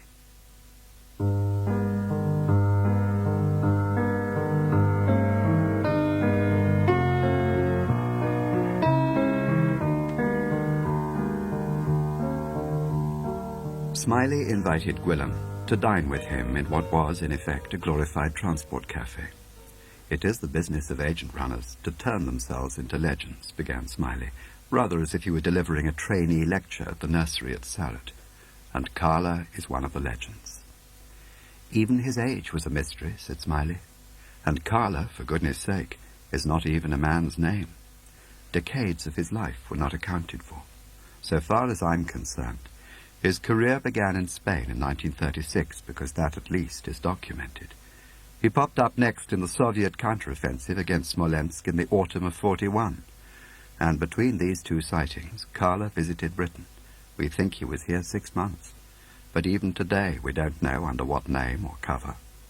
Which isn't to say our mole Gerald doesn't. And certainly he went to America because when the Indian authorities arrested him in the summer of 1955, he had just flown in from California. Moscow was out for his blood, and we thought we might persuade him to defect. That was why I flew to Delhi, to have a chat with him. There was a pause while a weary boy who served as a waiter sludged over and inquired whether everything was to their satisfaction. In the mid-50s, Moscow Center was in pieces. Senior officers were being shot or purged wholesale, and as a first result there was a crop of defections among center officers stationed overseas. In no time I became a kind of commercial traveller flying off to sign up defecting Russians. At that time, Carla, or Gerstmann, as he called himself, was just another client. All that we suspected was that he'd smuggled a transmitter across the Canadian border and lain up for 3 weeks in San Francisco, breaking in a new operator. The Indian authorities arrested him at our request and carried him off to Delhi jail. As far as I remember, we'd promised the Indians a piece of the product. I arrived at Delhi knowing that his San Francisco network had been rolled up, and to sell him a piece of insurance, as Control called it. I'd only to convince him of the arrest of the San Francisco network, wave the press photographs and cuttings from my briefcase at him, talk to him a little about the unfriendly conspiracies being masterminded by Brother Rudnev, then head of Moscow Centre. With any luck, I'd make London by the weekend. I suppose it's true that my nerve ends have been a good deal blunted by so many similar encounters in the last few months, by travel and, well, by things at home. In all the time Gwilym had known Smiley, it was the nearest he'd ever come to acknowledging Anne's infidelities. "He would have looked well as a priest," said Smiley. "Little wiry chap with silvery hair, bright brown eyes and plenty of wrinkles. His gaze fixed on me, and he never uttered a word. Not one, the whole time we were together. Not a syllable. The heat in that jail was appalling, but he wasn't sweating. I was, profusely. I trotted out my piece as I had a dozen times that year already. He simply sat there, stiff and tiny under the big fan that didn't work, looking at me. It was then, I think, that an extraordinary feeling of unease began to creep over me. It wasn't just his silence. His physical stillness began to get under my skin. "I can understand," said Gwilym. "Can you?" "Ah." His little body was like a promontory of rock. Everything inside me was in motion. Anne, my own heartbeats, the effects of heat and travel. So anyway, there came this gap. I dried up.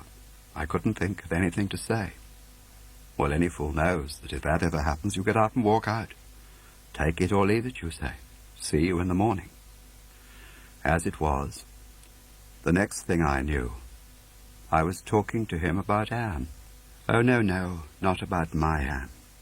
About his Anne. I assumed he had one. Is it called projection or substitution? I knew from the observation reports that Gerstmann was a chain smoker. I sent out for several packs, and I asked him about Mrs. Gerstmann. I asked him, where was she? It was a question I would dearly have wished answered about Anne. No reply, but the eyes unwavering.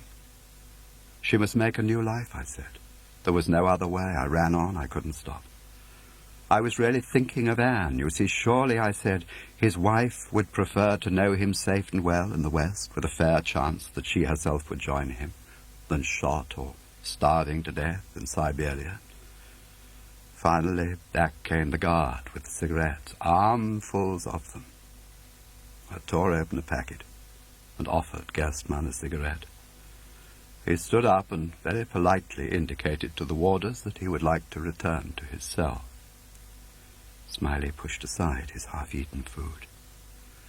As he left the cell, he changed his mind and helped himself to a packet of cigarettes and the lighter from the table, my lighter, a gift from Anne. To George, from Anne, with all my love. I would never have dreamt of letting him take it in the ordinary way, but I thought, Lord, help me. I thought it expressive of the bond between us. He dropped the lighter and the cigarettes into the pouch of his red tunic, then put out his hand for handcuffs. And I said, the intention is to put you on tomorrow's plane to Moscow unless we come to terms. And of course, in Moscow, he expected to be shot. He might not have heard me. I watched the guards lead him out. By 8 next morning, I had myself escorted to the accommodation cells. He was sitting as stiff as a ramrod on a trestle bench. One look at his expression told me that he had decided to go back. Look, I said, we're getting to be old men. We've spent our lives looking for the weaknesses in one another's systems. But now your own side is going to shoot you. Don't you think it's time to recognize that there is as little worth on your side as there is on mine? Oh, I begged him. Yes, I did beseech him, I'm afraid. We were on the way to the airport. He still had not addressed a word to me. I begged him to consider whether faith in the system he had served was honestly possible to him at this moment. For a while now, Smiley sat silent. So there we were. When the plane arrived, I climbed aboard with him and flew part of the distance with him. In those days, it wasn't all jet. The last I saw of him was his expressionless face framed in the cabin window of the aeroplane, watching me walk down the gangway.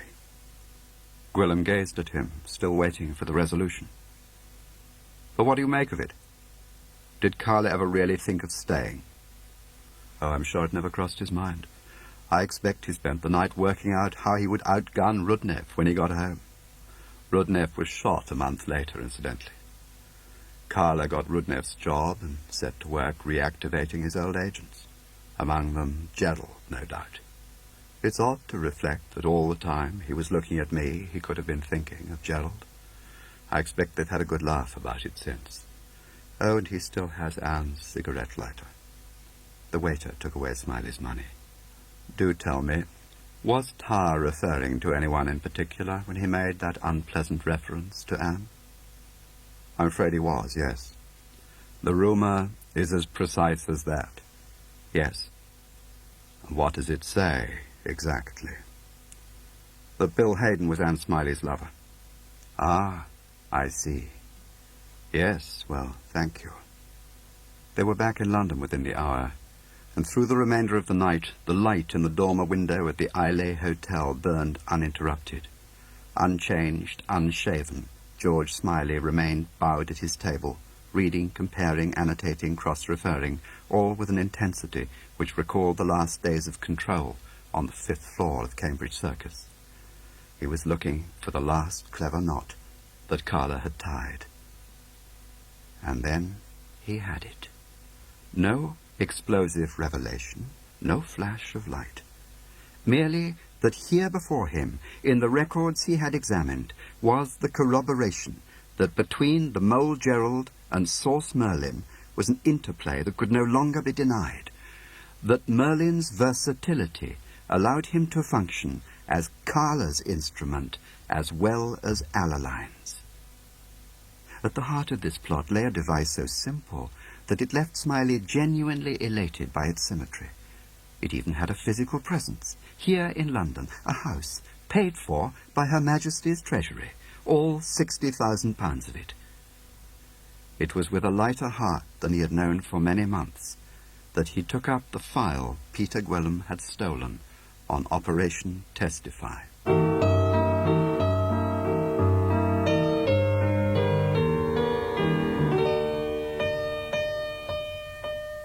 To her credit, Matron had been worried about Roach all week.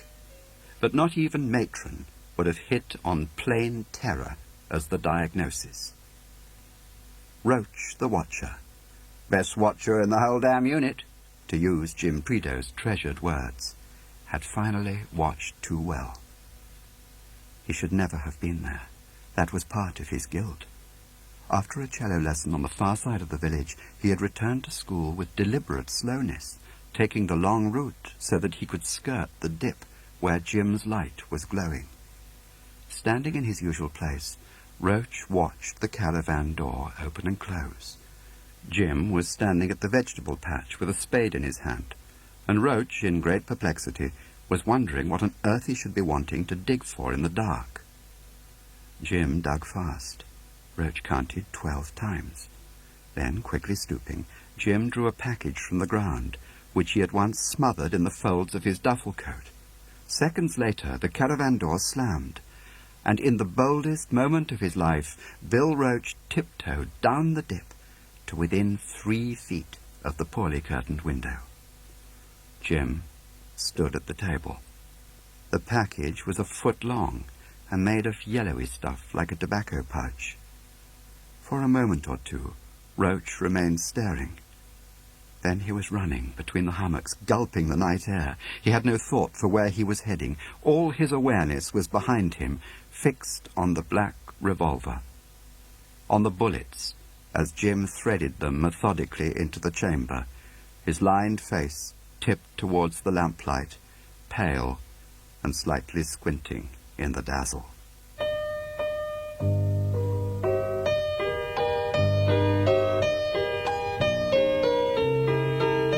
After meeting with the minister, they finally settled on Mendel's semi-detached Tudor residence in Mitcham. There they now sat, Lacon, Smiley, and the minister, in the trim front room with net curtains and tinned salmon sandwiches. The minister, a young man still, had the bully's art of dialogue. "All right, so what are the decisions?" "Well, first, I suppose, you should damp down whatever recent negotiations you've been having with the Americans. I was thinking of the secret annex you keep in your safe, the one that discusses the further exploitation of witchcraft material." "Never heard of it. So what are the arguments against?" Of all her cousins, Anne had once said proudly, only Miles Circum was without a single redeeming feature. For the first time, Smiley really believed she was right. "If the mole exists, which I suppose is common ground among us, whatever you buy from the Americans will go straight to Moscow Center." In a gesture of frustration, the minister slapped his hand on Mendel's table. "Damn and blast, I do not understand. That witchcraft stuff's bloody marvellous. A month ago it was buying us the moon. Now we're running scared and saying the Russians are cooking it for us. What the hell's happening?" Smiley took a moment to reply. "That's not as illogical as it sounds, I'm afraid. After all, we've run the odd Russian network from time to time. We gave them the best material we could afford. Rocketry, war planning. You were in on that yourself." This to Lacon, who threw a jerky nod of agreement. "That was the price we paid. I'm sure Carlo would do more, wouldn't he, if he had his eye on the American market? Much, much more. The Russians would give us almost anything if they could buy the Americans in return." The minister left, taking a couple of sandwiches with him to eat in the car. Lacon stayed behind. "You asked me to look out anything on Prideaux. Well, I find that we do have a few papers on him. He was positively vetted and cleared absolutely, not a shadow. Prideaux and Hayden were really very close indeed, you know, I hadn't realized." At lunchtime next day, Smiley called on an ex-colleague named Sam Collins, who was now running a gaming club just off Grosvenor Square. "So what can I do for you?" said Sam. "I want to talk to you about the night Jim Prideaux was shot. You were duty officer. We're reopening the case." "What's this we, old boy?" "I, myself, and me, with Lacon pushing and the minister pulling." Sam told it plainly but precisely, the way a good soldier recalls a battle. He had just come back from abroad, he said, when McFadden, that old janitor who was practically Control's valet, scooped him up in the corridor and marched him to Control's room. Which day was that exactly? "October the 19th. You were in Berlin." "Yes, that's true. Control sent me there. To get me out of the way," he might have added. It was a feeling he'd had, even at the time. "I hunted round for Bill, but Control had packed him out country somewhere. The whole place seemed dead." "And Control," said Sam, "looked as though he'd had a 5-day fever. He was surrounded by a sea of files, his skin was yellow, and as he talked he kept breaking off to wipe his forehead with a handkerchief. He said he wanted Sam to do weekend duty instead of Mary Masterman. Meanwhile, I mustn't give a hint anywhere in the building, even that he'd asked me. He needed someone good to man the switchboard in case there was a crisis, but it had to be an old hand who'd been away from head office." So Sam took over at 9 on Saturday morning with his toothbrush and 6 cans of beer in a briefcase. The building might have been evacuated. Control was sitting all alone except for McFadden. "Someone was doing a special job for him," said Control. "It was of great importance to the service. I should regard him for the night as Director of Operations. If anything came in, a signal, a phone call, however trivial it seemed, I should wait till the coast was clear, then whip upstairs and hand it to him personally. No one was to know, now or later, that Control was the man behind the gun. In no case should I phone him. Even the internal lines were taboo. Truth, George. So help me God." "Oh, I do believe you," said Smiley. Not a thing happened the livelong day. And just as I was getting to sleep came the first call, 11:20 exactly. It came from the Foreign Office resident clerk on the direct line. The Reuters headman in London just called him with a story of a shooting in Prague. A British spy had been shot dead by Russian security forces, and was the FO interested? I said it sounded like bunkum, rang off just as Mike Meeking came through to say that all hell had broken out on the Czech air. He kept getting garbled accounts of a shooting near Brno. By then all 5 buzzers were going, and phones didn't stop ringing for the next 10 hours. I went up to Control. He was standing at his desk. I'm afraid there's a bit of a panic, I said. I gave him the gist. He looked at his watch. Fine smiley. I made a signal to Berlin telling them to find you and fly you back by yesterday. Then I sent Mellows off to get hold of whoever was around of the top brass. Percy was in Scotland for the weekend. Roy was at Leeds University, talent spotting. 12:30 we had a Czech news bulletin. British spy named Jim Ellis, travelling on false Czech papers and assisted by Czech counter-revolutionaries, had attempted to kidnap an unnamed Czech general in the forest near Brno and smuggle him over the Austrian border. Ellis had been shot, they didn't say killed, other arrests imminent. I looked Ellis up in the work name index and found Jim Prideaux. I thought, well, Christ, if Jim is shot and has Czech papers, how the hell do they know his work name? And how do they know he's a Brit? Then in walks Bill Hayden, white as a sheet. He'd picked up the story on the ticker tape at his club, turned straight round and came to the circus. At what time was that exactly? Sam looked as if he wished he could make it easier.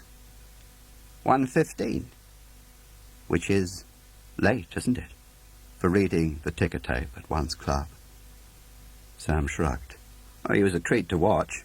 Arrived knowing there'd been a damn awful shooting party, and that was about all. Took over the switchboard, and by morning he'd picked up what few pieces there were.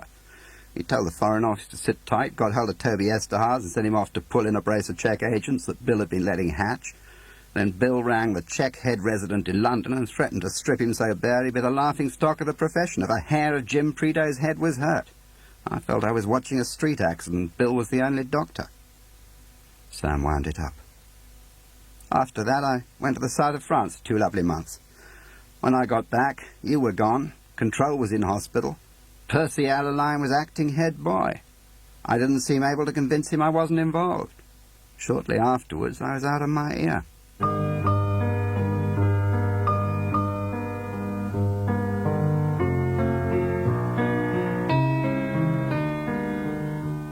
Smiley drove a hired car past the unlovable facades of the Edgware Road and parked in St. John's Wood, in the forecourt of a new tower block with a glass porch.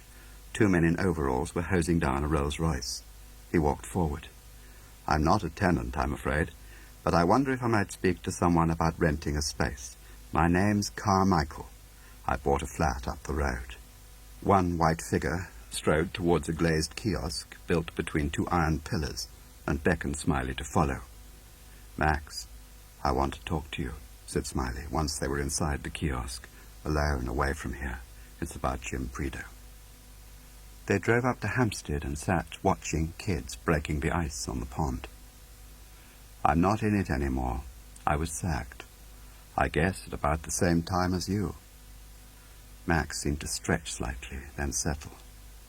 Too bad, George. I want to hear what happened. I don't know anything, Max. I was in Berlin. They cabled me, but when I arrived in London, it was too late. I gather Jim Prideaux asked for you. Sure. Jim asked for Max to babysit. How did he get you? It had been a Monday evening in mid-October, yes, the 16th. It was a slack time. Jim picked him up in the street with a chance encounter routine and drove him up to Crystal Palace, where they sat in the car and talked. Jim said there was a special job going, something so big, so secret, that no one else in the circus, not even Toby Esterhaz, was allowed to know about it. Was Max interested? I say, sure, Jim. Max interested. Then he asked to me, you go to Toby. You say, I need to take some leave. Sure, I say. I take leave. How long for, please, Jim? Jim said that the whole job shouldn't last more than the weekend. They should be in on Saturday and out on Sunday, a clandestine conference outside Brno. Then he asked Max whether he had any current identities running for him. Sure, I say. I have Hartmann Rudi from Linz, Sudeten emigrate. Jim had a big map, said Max. He would travel Czech, Max would go Austrian. They would make their separate ways as far as Brno, and make a 6:30 rendezvous on Saturday evening in a side street near the football ground. They agreed times, fallbacks, and the usual contingencies. Once out of Brno, they were to drive together towards Rasici. Somewhere along the Rasici road, they would pass on the left side a parked black car. The first two figures of the registration would be 99. They would pull up, Max would make contact, and the driver would then take them to the rendezvous in his own car. As far as Bruno, said Max, things went pretty much as planned. In the car, Jim said there'd been a change of plan. Max was to stay right out of it. He should drop Jim short of the rendezvous, then lie up in Bruno till Monday morning. If Jim didn't surface at the hotel by 8 on Monday morning, Max should get out any way he could. If Jim did surface, Max's job would be to carry Jim's message to Control personally. The message would be very simple. It might be no more than one word. They drove to Vrasici Road and found the car parked without lights, facing a track over a field, a Fiat, 99 on the number plates, black. Max stopped the van and let Jim out. Max waited. Presumably they exchanged word codes. Jim got in and the car drove away over the tracks, still without lights. Max returned to Bruno. He was sitting over a schnapps in the restaurant when the whole town started rumbling. It was lorries, a convoy racing down the road. He asked the waitress what was going on. She said there'd been a shooting in the woods. Counter-revolutionaries were responsible. On the Monday, he burned his entry passport, changed the plates on his van, and used his West German escape passport. He got to London on Tuesday night, and despite Jim's orders, he thought he'd better contact Control. He tried to telephone, but only got as far as the mother's. Rumours said the Control was ill. He tried to find out what hospital, but couldn't. Max, what happened to Jim? You hear these things. It gets around among the emigres. Who mended him? How did Bill Hayden buy him back? Emigres don't speak Max no more. Smiley saw the spread of fingers, 5 on one hand, 3 on the other. 8 friends, George, all dead. He held the 8 fingers close to Smiley's face. That's damn big price for one Englishman with bullet hole. There was a long silence. Perhaps it wasn't Jim, said Smiley. Perhaps it was someone else who blew the networks, not Jim at all.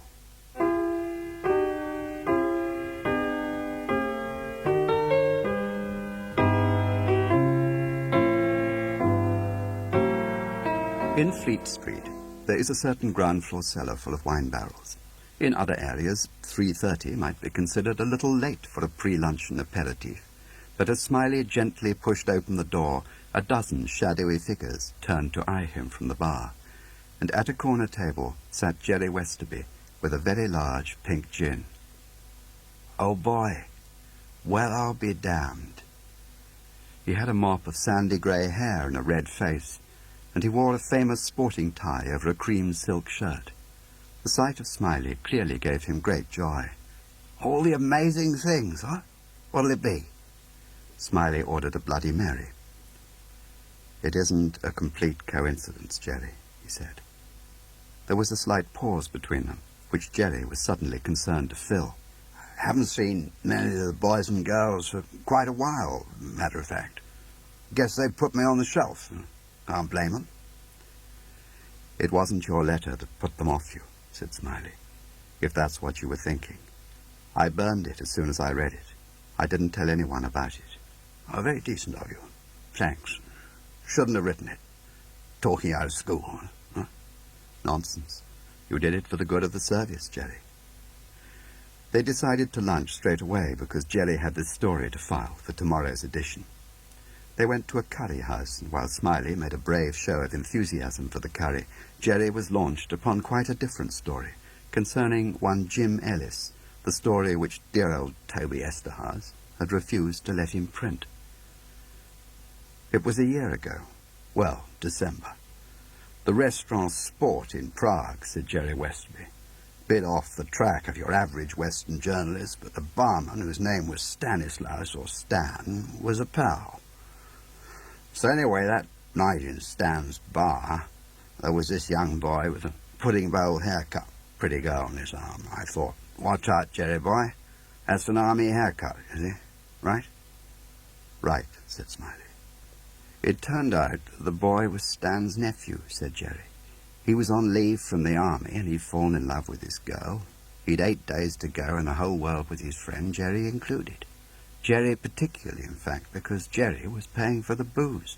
So we're all sitting hugger-mugger at the big table in the corner, boy with one arm slung round the girl and one arm slung round me. And while everyone's singing and drinking, he turns to me and says, would I like to know the truth about Jim Ellis? I pretended I'd never heard of him. Well, the boy looks a bit as if I'm daft and says, British spy. Came here calling himself Hayek and was shot by the Russian secret police. Well, I said, news to me, oh boy. So he tells me the whole story. He'd been on training manoeuvres with his unit when it all happened. The Russians moved into the forest near Brno, see? We're talking about 2 nights, Jerry. Which night did the Russians move into the forest? Jerry Westerby screwed his face up in perplexity. That's what the boy wants to tell me, you see, George. What all the rumours are about.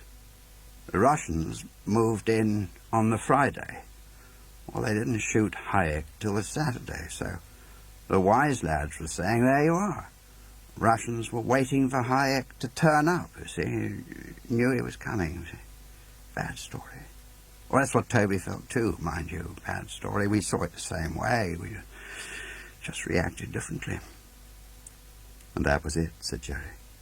That was the thing that had bothered him. Old Tobe said it was tripe, got all regimental and nasty. Next morning he threw the book at me. Emergency meeting, drove me round and round the park, yelling blue murder. Said I was so plastered these days I didn't know fact from fiction. All that, so probably right, Made me a bit shirty, actually. Okie dokie, I said, forget it. I'll write it all up for the rag. Dirty work in the forest, that sort of tripe. Oh, he went up the wall again. Next day, some owl rings the old man. Keep that baboon Westerby off the Ellis story. Rub his nose in the D-notice. All further references to Jim Ellis, alias Hayek, against national interest. Back to women's ping-pong. Cheers. But by then you'd written to me. Jerry Westerby blushed terribly. Yeah, I was sorry about that. I got all xenophobe and suspicious. I thought old Tobe was going a bit haywire. I shouldn't have done it, should I? Then I heard that the firm had given you the hevo, so I felt an even bigger bloody fool. As they parted, Smiley took him gently by the arm. If Toby should get in touch with you, Jerry, I think it better if you don't tell him we met today. He is a good fellow, but he does tend to think people are ganging up on him. Waiting that night, alone in the Islay Hotel, but not yet able to sleep, Smiley took up once more the file which Lacan had given him in Mendel's house. It dated from the late 50s, when, like other Whitehall departments, the circus was being pressed to take a hard look at the loyalty of its staff. Most of the entries were routine, but one document held Smiley like a magnet. It was a letter, entered boldly on the index as Hayden to Fanshawe, February the 3rd, 1937. More precisely, it was a handwritten letter from the undergraduate Bill Hayden to his tutor Fanshawe, a circus talent spotter, introducing the young Jim Prideaux as a suitable candidate for recruitment to British intelligence. My dear Fan, I suggest you stir yourself to make a few inquiries about the young gentleman whose name is appended on the attached fragment of human skin. You probably know Jim, if you know him at all, as an athleticus of some accomplishment. What you do not know, but ought to, is that he is no mean linguist, nor yet a total idiot either. Here followed a biographical summary of surprising accuracy. We can come to you at any time. He asks nothing better than to be in my company or that of my wicked divine friends. In short, he has appointed me his Mephistopheles, and I am vastly tickled by the compliment. Smiley turned the yellowed pages impatiently, looking for stronger meat. The tutors of both men aver, 20 years later, that it is inconceivable the relationship between the two young men was more than purely friendly. Jim's tutor dismisses any suggestion that Jim was pink. The confrontation which takes place at Sallet Nursery begins with long apologies, particularly in view of Jim's superb war record. Jim's answers breathed a pleasant straightforwardness. Smiley noted that his formal clearance came through a few weeks later.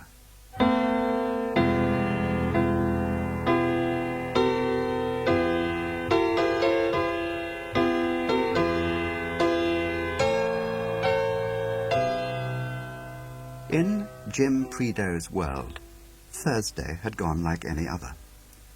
At 7 a.m. he walked quietly down to the church. There he knelt a moment in the centre aisle of the antechapel, groped cautiously under the pew until his fingertips discovered the line of adhesive tape, and following this, a casing of cold metal.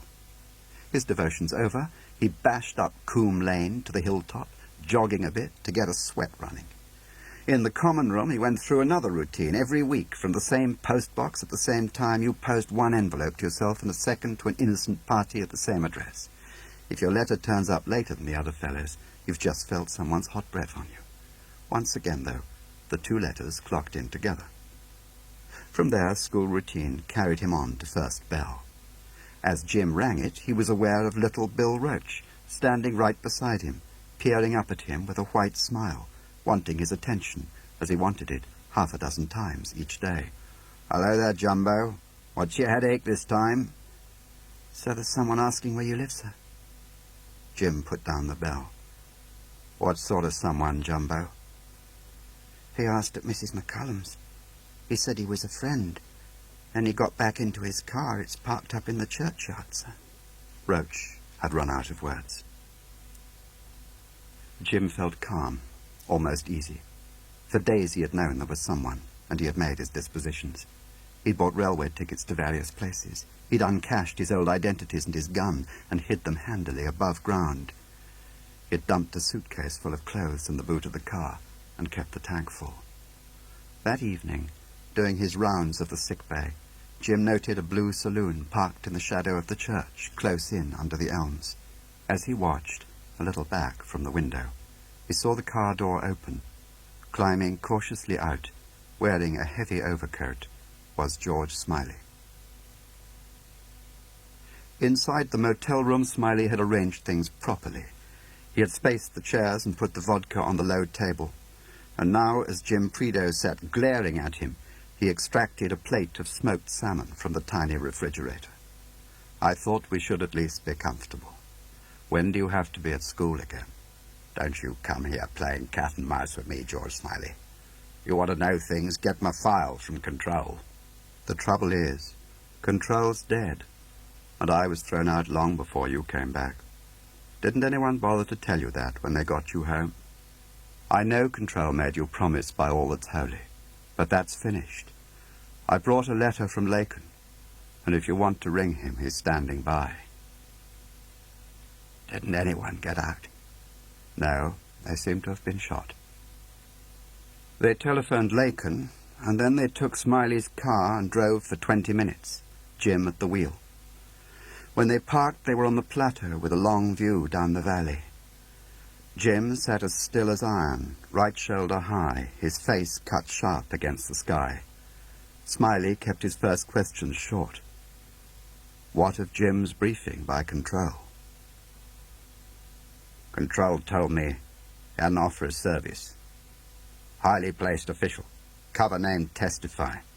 "Check official?" I asked. "On the military side," he said. "General of Artillery. Name of Stefchek. One of the very few Czechs the Russians trust." On Friday, October the 20th, Stefchek would be inspecting the weapon research station at Tiznov near Brno. From there, he would be visiting a hunting lodge for the weekend, alone, not far from Rasici, said Control. He would be willing to receive an emissary there on the evening of Saturday the 21st. He would also supply an escort to and from Brno. Did Control tell you what you were to expect in the way of information? Control had this bee in his bonnet. Stefchek would provide the answer, the key. This is treasure, says Control. What Stefchek really wants to sell us is the name of Moscow's mole inside the circus. It might be only one word, thought Smiley, remembering Max, and felt a sudden wave of apprehension. In the end, he knew that was all it would be, a name for the Mole Gerald, a scream in the dark. There's a rotten apple, Jim, he says. Kept talking about how he'd backtracked and researched and was nearly there. He's one of the top 5, he says. Gave me a drink. We sat there like a pair of schoolboys, making up a code. We used Tinker, Taylor. We sat in a flat together, putting it together. If there was any fumble after I met Stefchek, I must get the one word to him, even if I had to go to bloody Prague and chalk it on the embassy door. Tinker, Taylor, Sailor, Alaline was Tinker, Hayden was Taylor. Bland was soldier, and Toby Esterhaz was poor man. Toby was poor man. We dropped Sailor. Rhymed with Taylor, no good.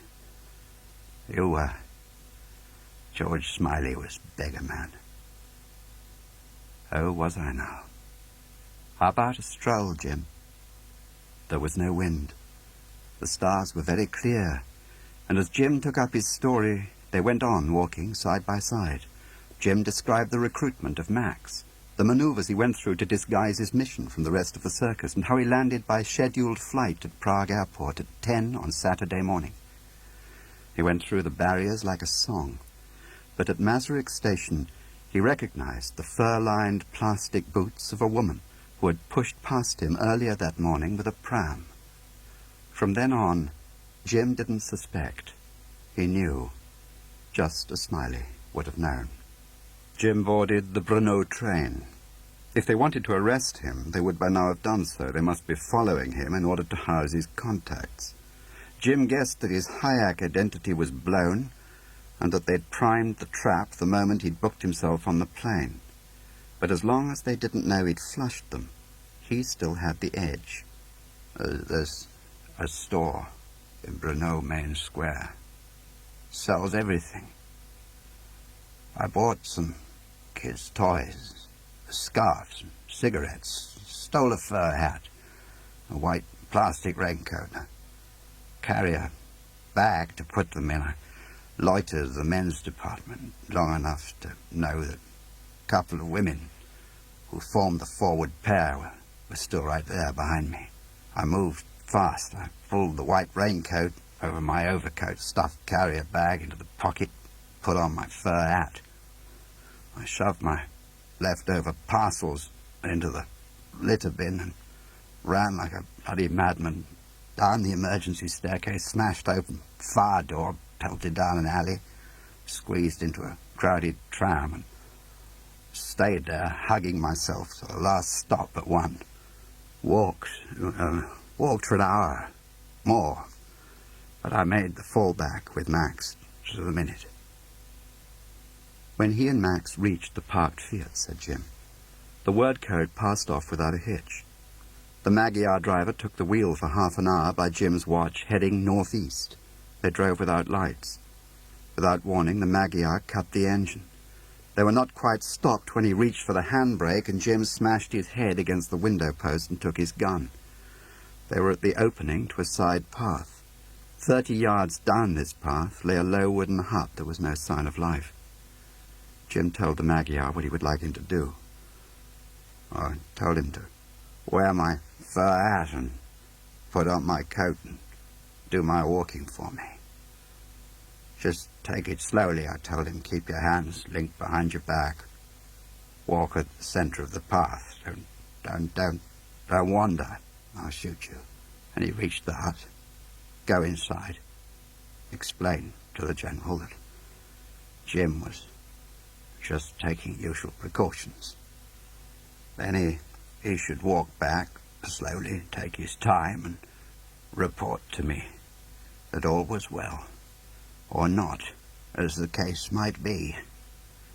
Didn't seem very happy about this, but didn't have a lot of choice. Began his walk, nearly reached the hut when the whole bloody area was floodlit. A lot of things were happening at once. I didn't see them all. Too busy turning the car. Very theatrical. Flares exploding. Very lights going up. Tracer, Christ knows what. I raced the Fiat down the track. Like saying goodbye to a military tattoo. We're practically clear of the woods. Somebody out on my right opened up with a machine gun. The first shot took off a back wheel, turned the car over. Woods must have been crawling with troops. A couple of bullets in the right shoulder, and feel very good. I was losing consciousness. Another car arrived, a lot of chaps shouting. Photographs being taken. As they dumped him on the stretcher and the lights went out, Jim imagined himself in London, with the charts and the sheaf of notes, sitting in the armchair and explaining to Control how in their old age the two of them had walked into the biggest sucker's punch in the history of the trade.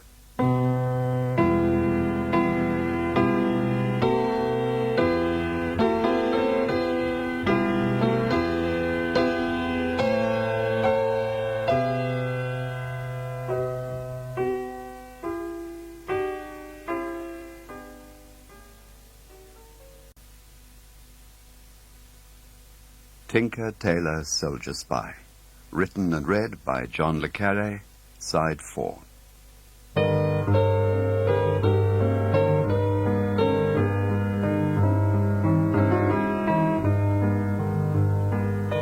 To Smiley, Jim Prideaux's stoicism had something awesome about it. The gaps in his story came mainly where he passed out, he explained. The ambulance drove him as far as he could fathom, further north. The doctor gave him an injection. He came round in a prison hospital with barred windows high up and 3 men watching him. He came round again after the operation in a different cell with no windows at all, and he thought probably the first questioning took place there about 72 hours after they'd patched him up. But time was already a problem, and of course they'd taken away his watch. They moved him a lot, either to different rooms, depending on what they were going to do with him, or to other prisons, depending on who was questioning him. Sometimes they just moved him to keep him awake, walking him down corridors at night. I didn't have any feeling of going from one interrogation to another. All I can remember is the thing that was strongest in my head was the plan of campaign that I'd formed while I waited for the first interrogation to begin. Bury it as deep as I could. All thoughts of the spy inside the circus, bury it as deep as it would go. No mole, no meeting with Control, no service flat in St. James's, no Tinker, Tailor. And that's the joke. They began exactly where I wanted to end, with the briefing. In St. James's, all they wanted to talk about was Control's rotten apple theory. One word, thought Smiley again. It might be just one word. Did they actually know the St. James's address, Jim? They knew the brand of Control's choice of sherry. They knew because the mole Gerald had told them, thought Smiley. And sometime, in the course of his umpteenth interrogation by the head man, Jim told them about Control's notes. Wasn't I? Broke, exactly. I just ran out of invention. So you told him about the rotten apple and about Tinker Tailor? Yes, Jim agreed he did. He told him Control believed Stefchek could identify a mole inside the circus. He told him about the Tinker Tailor code and who each of them was, name by name. And this head man, do you remember what he looked like?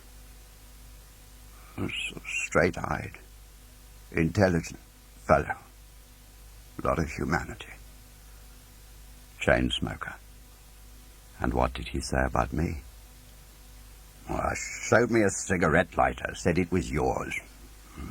Present from Anne. With all my love, her signature, engraved. And what did he say, Jim? Come on, I'm not going to weaken at the knees just because some Russian hood makes a bad joke about me. Well, you reckon that after Bill Hayden's fling with Anne, she might care to redraft the inscription, is all. Smiley said nothing for a while. Well, perhaps we should come on to your reception at Sarrat when you came home. Sarrat was 4 days of limbo, said Prideaux, until Toby Esterhazy turned up.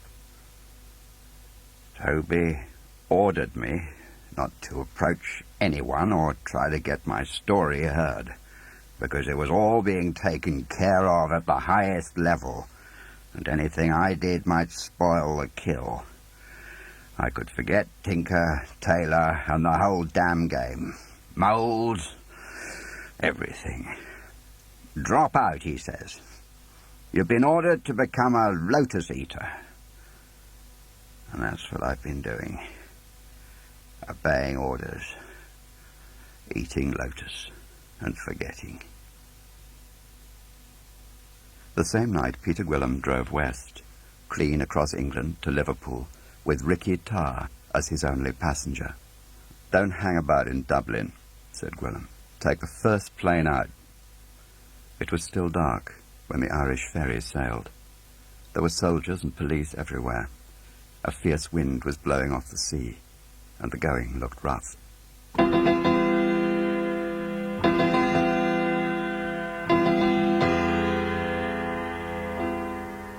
Smiley sat in the minister's limousine, with Lacan beside him.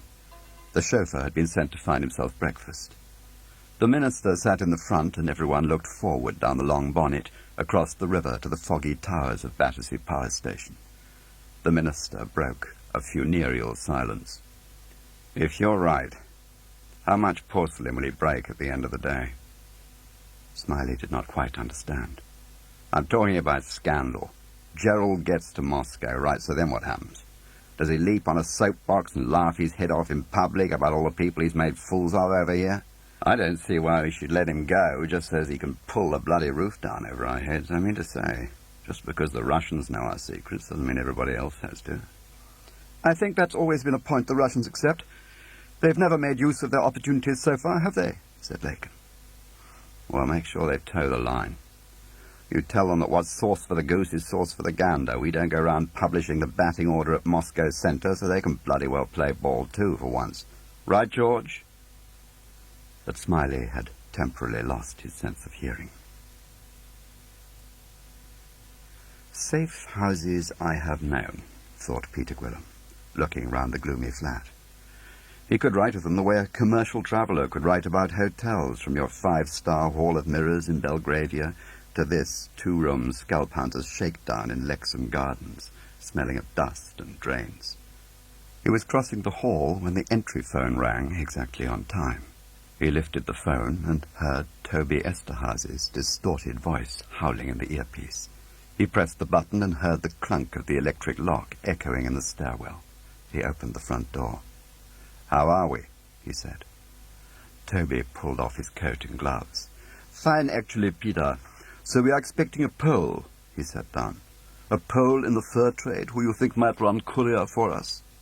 Due here any minute. The front doorbell rang, and Fawn took up his place in the doorway. I'm sorry about this, Toby, said Smiley from behind him on the stairs. Turning Toby to the wall, Gwilym lifted his unresisting hands and put them against it, then searched him for a gun, taking his time. Toby had none. Did he come alone? Said Gwilym. Or is there some little friend waiting in the road? Looked all clear to me, said Fawn. Smiley was at the window gazing down into the street. Put the light out a minute, will you? Gwilym joined him at the window. Seen something? Just a shadow, I suppose, said Smiley, and turned back to Esterhazy. I want to put a thesis to you, Toby. A notion about what's going on. May I? Esterhazy didn't move an eyelash. His little hands rested on the wooden arms of his chair. It's 2 years ago. Percy Allerline wants Control's job, but he has no standing in the circus. Control has made sure of that. Control is sick and past his prime, but Percy can't dislodge him. Remember the time? Mr. Hawes gave a neat nod. Percy's sitting in his room one morning with nothing to do. Oh, he has a paper appointment as operational director, but in practice he's a rubber stamp, if that. Percy's door opens and someone walks in. We'll call him Gerald. It's just a name.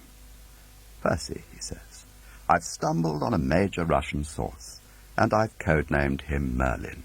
He could be a gold mine.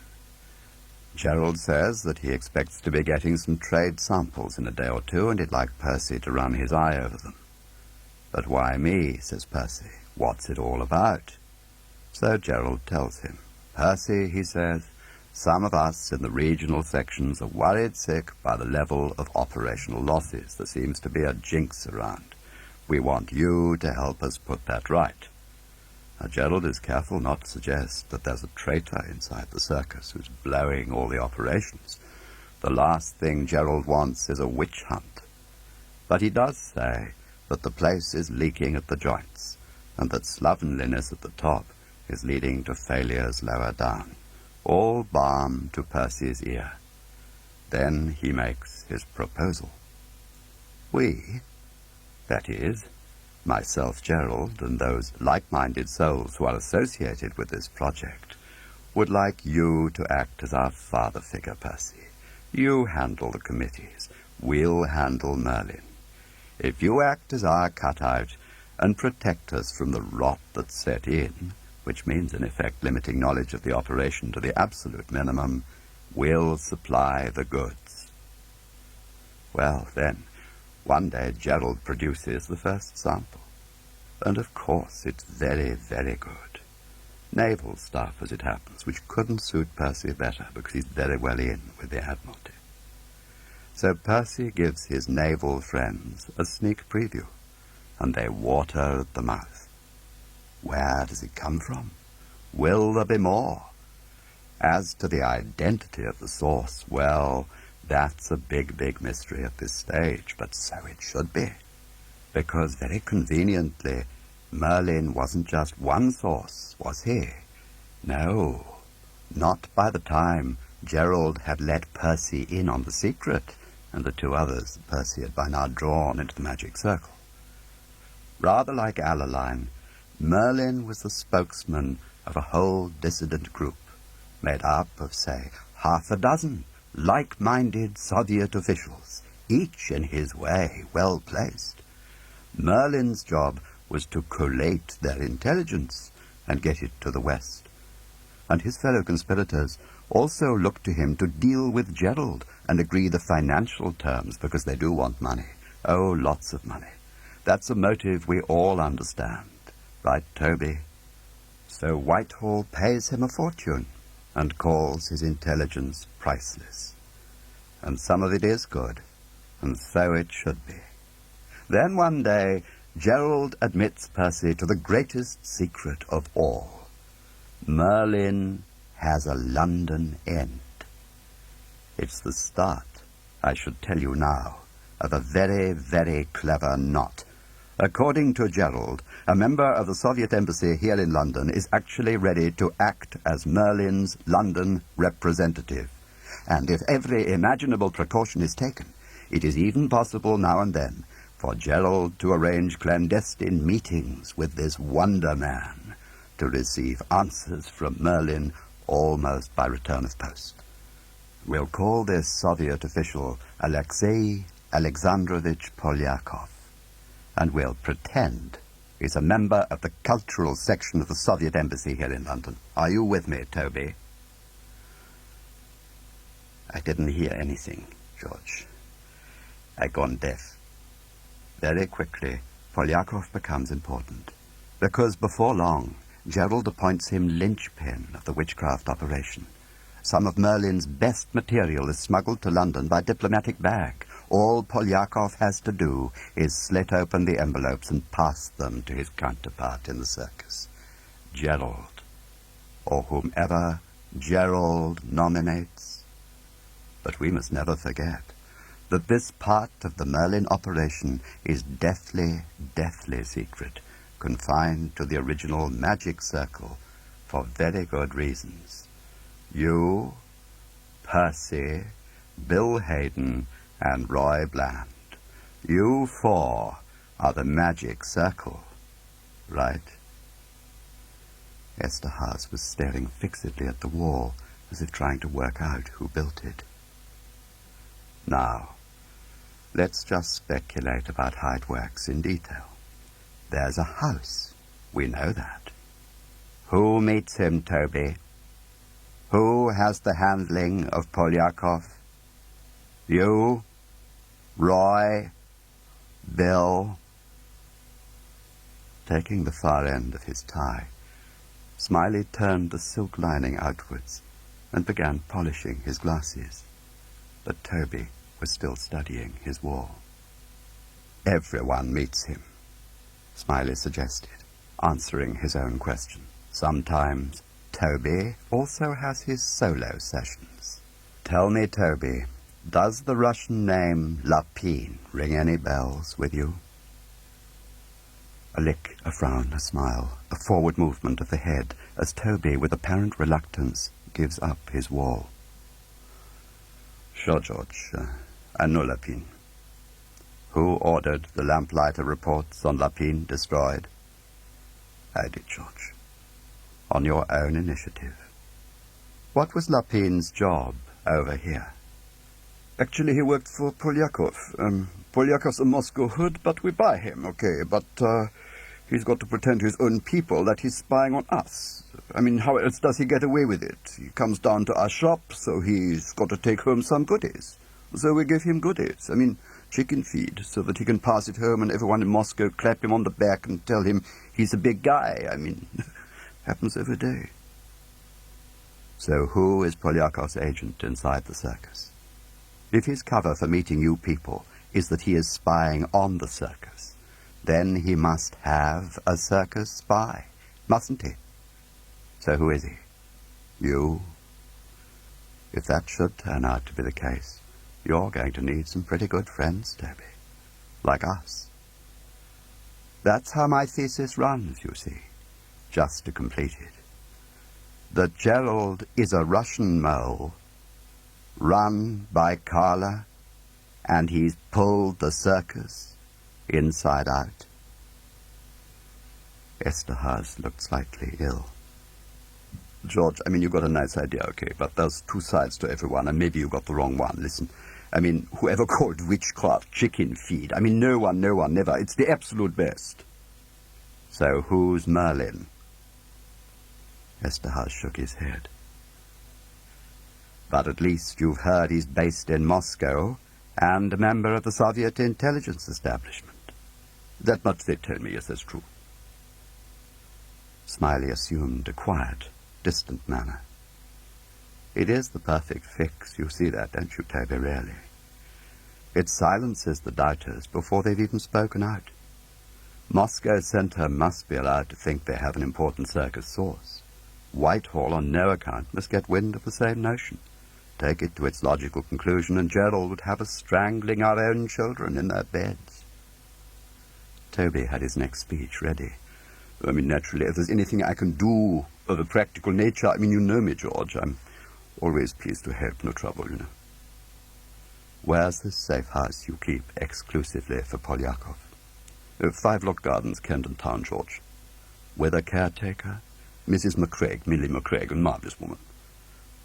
So Millie McCraig keeps house and mans the recording instruments?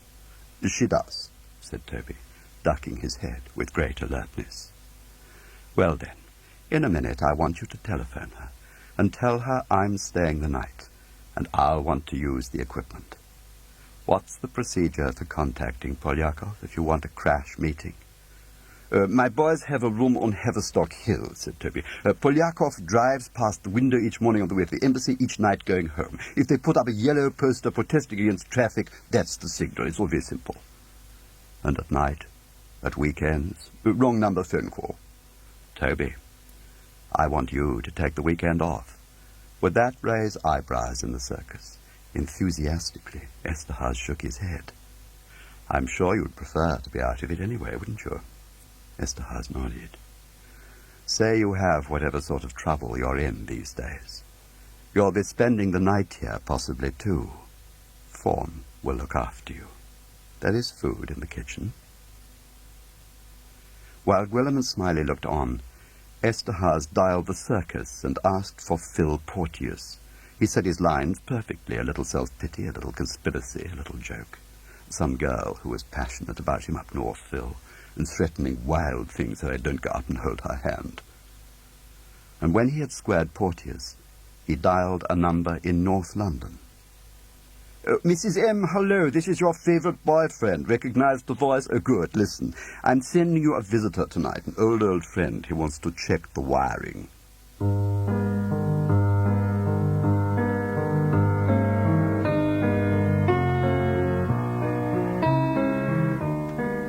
Probably the only thing which Steve McIlvore, the circus head resident in Paris, did wrong that same evening, in terms of classic tradecraft, was to leave the passenger door of his car unlocked. Survival, as Jim Prideaux liked to recall, is an infinite capacity for suspicion. By that purist standard, McIlvore should have suspected that in the middle of a particularly vile rush hour, on a particularly vile evening, in one of those blaring side streets that feed into the lower end of the Champs-Élysées, Ricky Tarr would unlock the passenger door and hold him up at gunpoint. But life in the Paris residency these days did little to keep a man's wits sharp. McIlvore was a circus elder, a squat, white-haired Yorkshireman with a long record of consular appointments. Until now, that was, as he sat in his own car, with Tarr's gun jammed against his rib cage. "I need to send a message to Percy Line," Tarr said. "Private and personal, and decipher yourself. And I need a good friend like you to work the machine for me. Somebody who won't be put off while I wave a gun at him." "What the hell have you been up to, Ricky?" said McIlvore, as they walked arm in arm back to the residency. "The whole service is looking for you. You know that, don't you? They'll skin you alive if they find you." "Signals around 200 groups," said Tarr proudly, as McIlvore unlocked the front door and put on the lights, and Tarr kept the gun in his ribs. "You're out of your mind, Ricky," warned McIlvore monotonously, as he led the way through a couple of empty offices and pressed the bell to the cipher room. The steel message hatch slid back, and a mystified, slightly silly face appeared. "You can go home, Ben boy. Leave the books where they are and put the keys in the machines. I'll be talking to London presently under my own steam." "Ben stays here," said Tarr.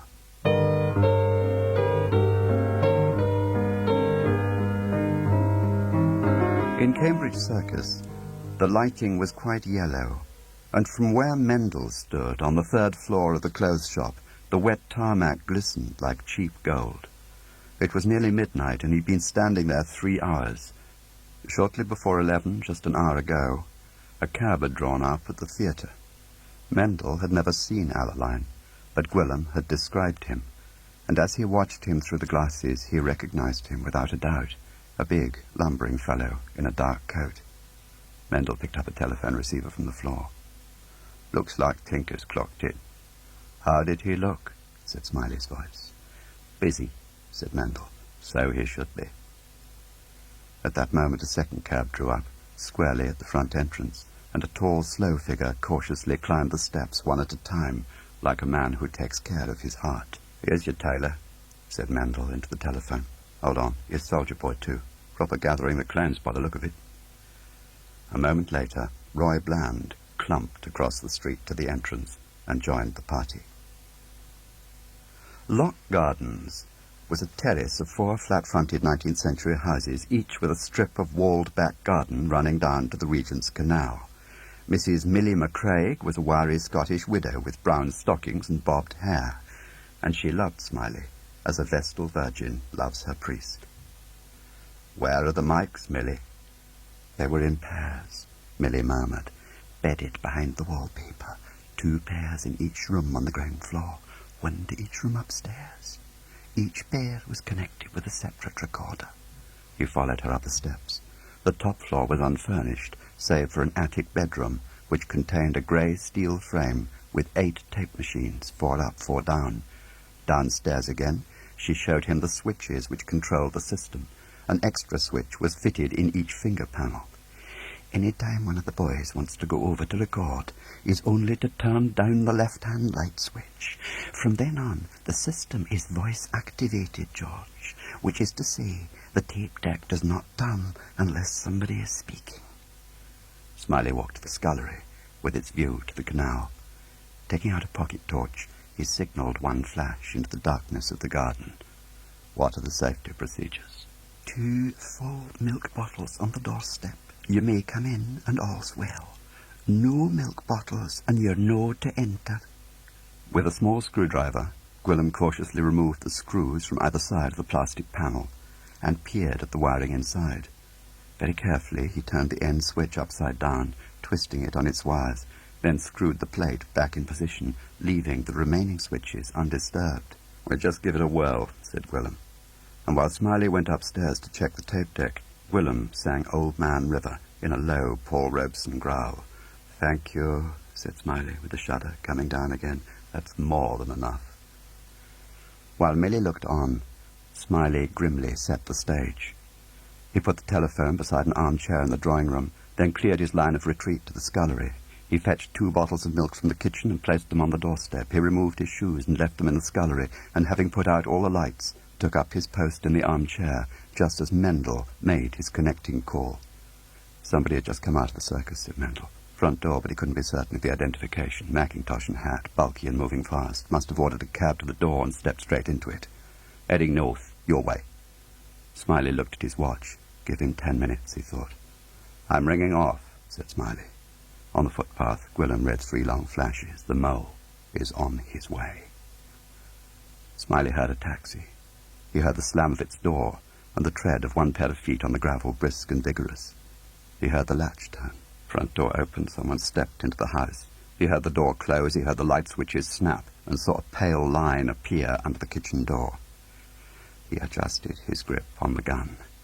And in the same moment, he heard a second taxi pulling up, and footsteps, fast. Polyakov. Again the bell rang. The front door opened and closed, and Smiley heard the double chink as 2 milk bottles were put on the hall table in the interest of good order and sound tradecraft. The strip of light under the kitchen door grew suddenly brighter as the drawing-room lights were switched on. Smiley heard voices. At first they were indistinct. They must still be at the far end of the room, he thought. Now Polyakov came nearer. He was at the trolley, pouring drinks. And then, with a feeling of utter disbelief, Smiley listened as the very telegram which he himself had drafted for Ricky Tarr to send from Paris was read, word for word, aloud, by the terribly familiar voice of Bill Hayden. For a moment, one part of Smiley broke into revolt against the other. I refuse. This man was my friend. Somewhere the path of pain and betrayal must end. All right, Bill Hayden had betrayed. As lover, colleague, friend, as patriot, as a member of that inestimable body which Anne loosely called the Set, in every capacity Hayden had overtly pursued one aim and secretly achieved its opposite. Even now, Smiley knew that he did not grasp the full, appalling extent of Hayden's duplicity. Yet there was a part of him that rose already to Hayden's defense. Was not Bill Hayden also betrayed? And he knew, of course. He'd always known it was Bill. Just as Controlled had known, and Lacan had known, and Gwilym, all of them had tacitly shared that unexpressed half-knowledge, which, like an illness, they hoped would go away if it was never owned to, never diagnosed. And Anne? Did Anne know? For a space, that was how Smiley stood. A fat, barefooted spy, as Anne would say, deceived in love and impotent in hate, clutching a gun. He tiptoed backwards as far as the window, from which he signalled 5 short flashes with his hand torch. Having waited long enough to read the acknowledgment, he dutifully returned to his listening post and remained there, deceived in life and love and friendship, loyal to he knew not what, but loyal nonetheless. Gwillem raced down the canal towpath, the torch jolting wildly in his hand, till he reached a low-arched bridge and a steel stairway which led upwards in zigzags to Gloucester Avenue. Laken was standing at the corner of Princess Road, wearing an old country coat and carrying a briefcase. "He's here. He's arrived," said Gwillem. "He's got Gerald." "I won't have bloodshed," said Laken. "I want absolute calm." Gwillem went ahead, inserted the key, felt the lock ease as he turned it. Damn fool, he thought triumphantly. Why didn't you drop the latch? He pushed open the door an inch and stepped into the hall. At the drawing-room door he listened long enough for the fury to break in him at last. His butchered agents in Morocco, his exile to Brixton, the constant erosion of the plain heroic standards he wished to live by. He could fling them all in Hayden's sneering face. Hayden, the model on which he built his life. With all his force he shoved open the door and sprang inside, gun in hand. Hayden and a heavy man with a black forelock were seated either side of a small table. Polyakov, Gwillem recognized him from the photographs, was smoking a very English pipe. He had not even taken the pipe from his mouth before Gwillem had Hayden by the collar. With a single heave he lifted him straight out of his chair. He had thrown away his gun and was hurling Hayden from side to side, shaking him like a dog, shouting. Then, suddenly, there seemed no point. After all, it was only Bill. They'd done a lot together. Gwillem had drawn back long before Mendel took his arm, and he heard Smiley, politely as ever, inviting Bill and Colonel Viktorov, as he called them, to raise their hands and place them on their heads till Percy Alleline arrived.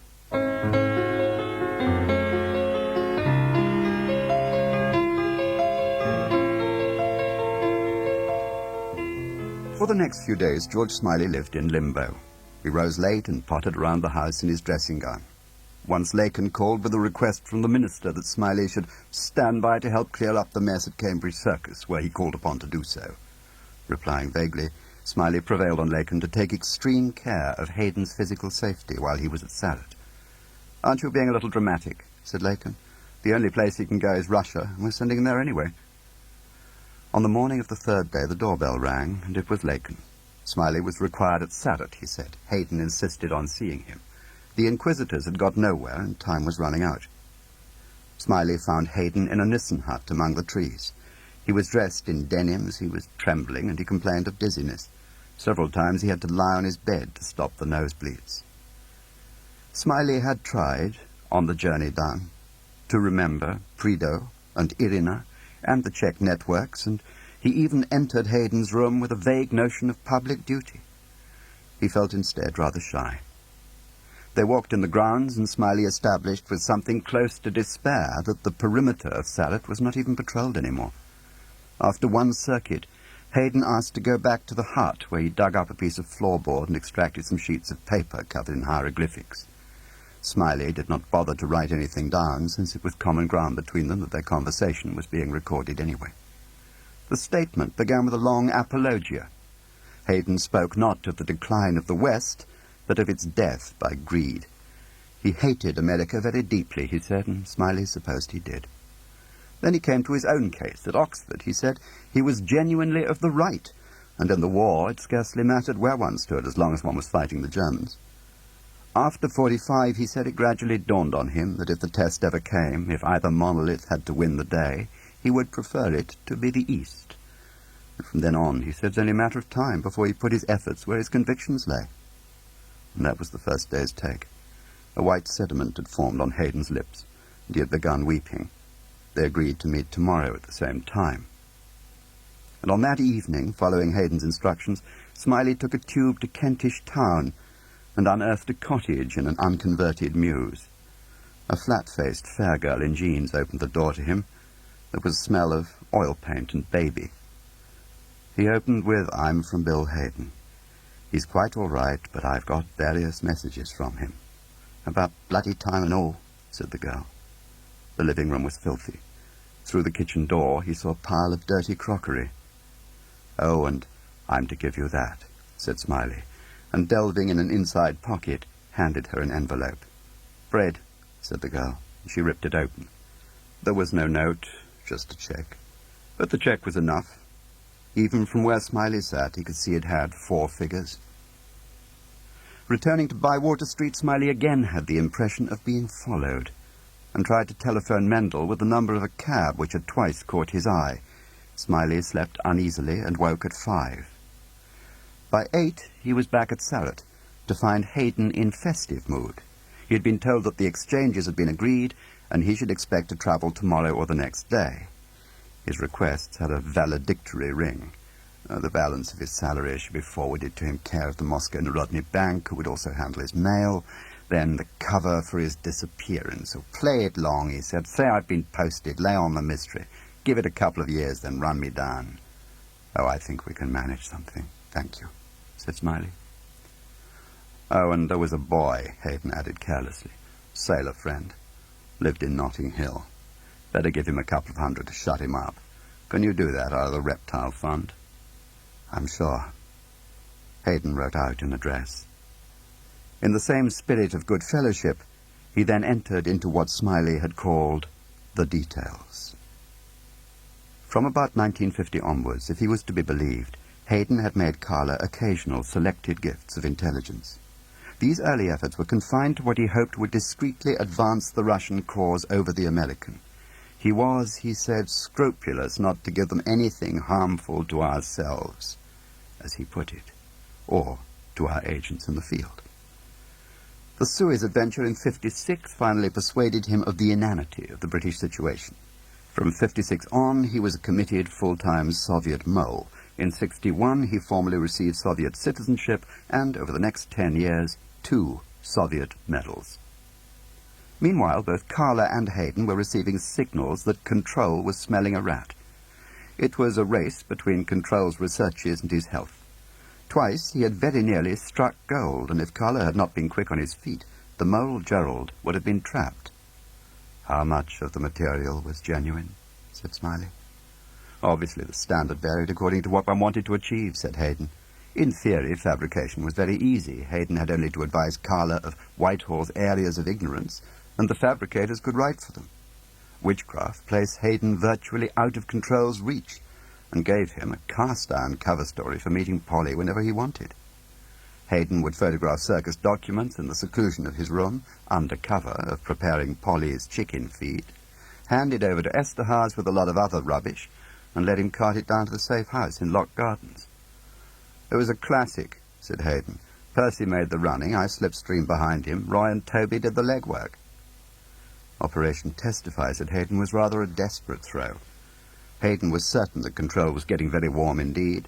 An analysis of the files he was drawing produced an uncomfortably complete inventory of the operations which Hayden had blown, or otherwise caused to abort. He had also succeeded in narrowing the field to officers of a certain age and rank. Was Stefchek's original offer genuine, by the way? Oh, good Lord, no. Hayden was actually shocked. There was a fix from the start. Stefchek existed, of course. A distinguished Czech general. He never made an offer to anyone. Here Smiley sensed Hayden falter. For the first time, he actually seemed uneasy about the morality of his behavior. Tell me, did Jim come to see you before he left on that Testify mission? Yes, he did, as a matter of fact. To say what? For a long, long while, Hayden hesitated, then did not answer. But the answer was written there all the same, in the sudden emptying of his eyes, in the shadow of guilt that crossed his thin face. He came to warn you, thought Smiley, because he loved you. Jim was watching your back for you, right till the end. Before he left, Smiley asked the one question he still cared about. I'll have to break it to Anne. Is there anything particular you want me to pass on to her? It was Carla's idea, Hayden explained. Carla had long recognized that Smiley represented the biggest threat to the mole Gerald. He said you were quite good. Thank you. But you had this one price, Anne. He reckoned that if I was known to be Anne's lover around the place, you wouldn't see me very straight when it came to other things. Not to strain it or anything, but if it was possible, join the queue. Point? Point, said Smiley. By then he'd had enough, so he slipped out, not bothering to say goodbye. He found lunch outside Oxford, dined at his club, and got home at midnight to find both Lacan and the minister on his doorstep. They drove back to Sarratt at a mad speed, and there, in the open night under a clear sky, lit by several hand torches and stared at by several white-faced inmates of the nursery, sat Bill Hayden on a garden bench, facing the moonlit cricket field. He was wearing striped pyjamas under his overcoat. They looked more like prison clothes. His eyes were open, and his head was propped unnaturally to one side, like the head of a bird when its neck has been expertly broken. There was no particular dispute about what had happened. At 10:30, Hayden had complained to his guards of sleeplessness and nausea. He proposed to take some fresh air. His case being regarded as closed, no one thought to accompany him, so he walked into the darkness alone. He was found where he was still sitting. Had Hayden received any messages during the day? Smiley asked. No, but his suit had come back from the cleaners, and it was possible a message had been concealed in it, for instance, inviting him to a rendezvous. "So the Russians did it," said the minister with a satisfied glance at Hayden's unresponsive form. "To stop impeaching, I suppose. Bloody thugs. Christ." "No," said Smiley. "They take pride in getting their people back." "Then who the hell did?" Everyone waited on Smiley's answer, but none came. Recalling all this in the seclusion of his first-class compartment, Smiley had the curious sensation of watching Hayden through the wrong end of a telescope. The more he puzzled over Hayden's rambling account of himself, the more conscious he was of the contradictions. Later, of course, it hardly mattered if the doctrine were thin. Bill was set on the road, and Carla would know how to keep him there. Bill had loved it, too. Smiley had no doubt of that. Standing at the middle of a secret stage, playing world against world. Over the flat East Anglian landscape, as it slid slowly by, the unyielding face of Carla replaced Bill Hayden's crooked death mask. "But you had this one price, Anne. He reckoned that if I was known to be Anne's lover around the place, you wouldn't see me very straight when it came to other things." "Here," said the guard. "You're for Immingham, then, aren't you?" Smiley clambered onto the platform.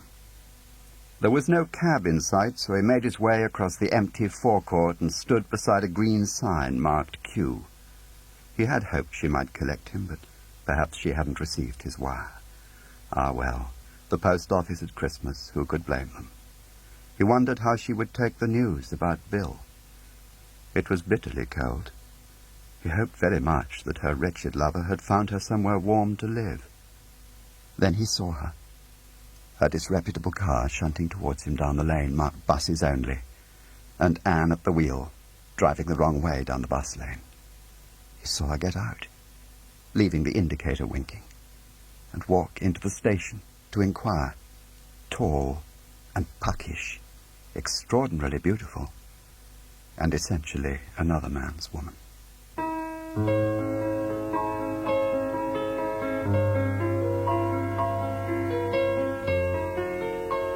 Much to Thursgood's relief, Jim Prideaux's inconvenient absence was gratifyingly short. For the rest of the term, Jim behaved in the eyes of Roach much as his mother had behaved when his father went away. He spent a lot of time on little things, like fixing up the lighting for the school play. By the first night, he was more light-hearted than Roach had ever known him. "Hey, Jumbo, you silly toad, where's your mat? Can't you see it's raining?" he called out, as, tired but triumphant, they trailed back to the main building after the performance. "His real name's Bill," Roach heard Jim explain to a visiting parent. "We were new boys together, right, Jumbo? True? Looking sunny today, Jumbo. What's come over you?" The gun, Bill Roach had finally convinced himself, was, after all, a dream.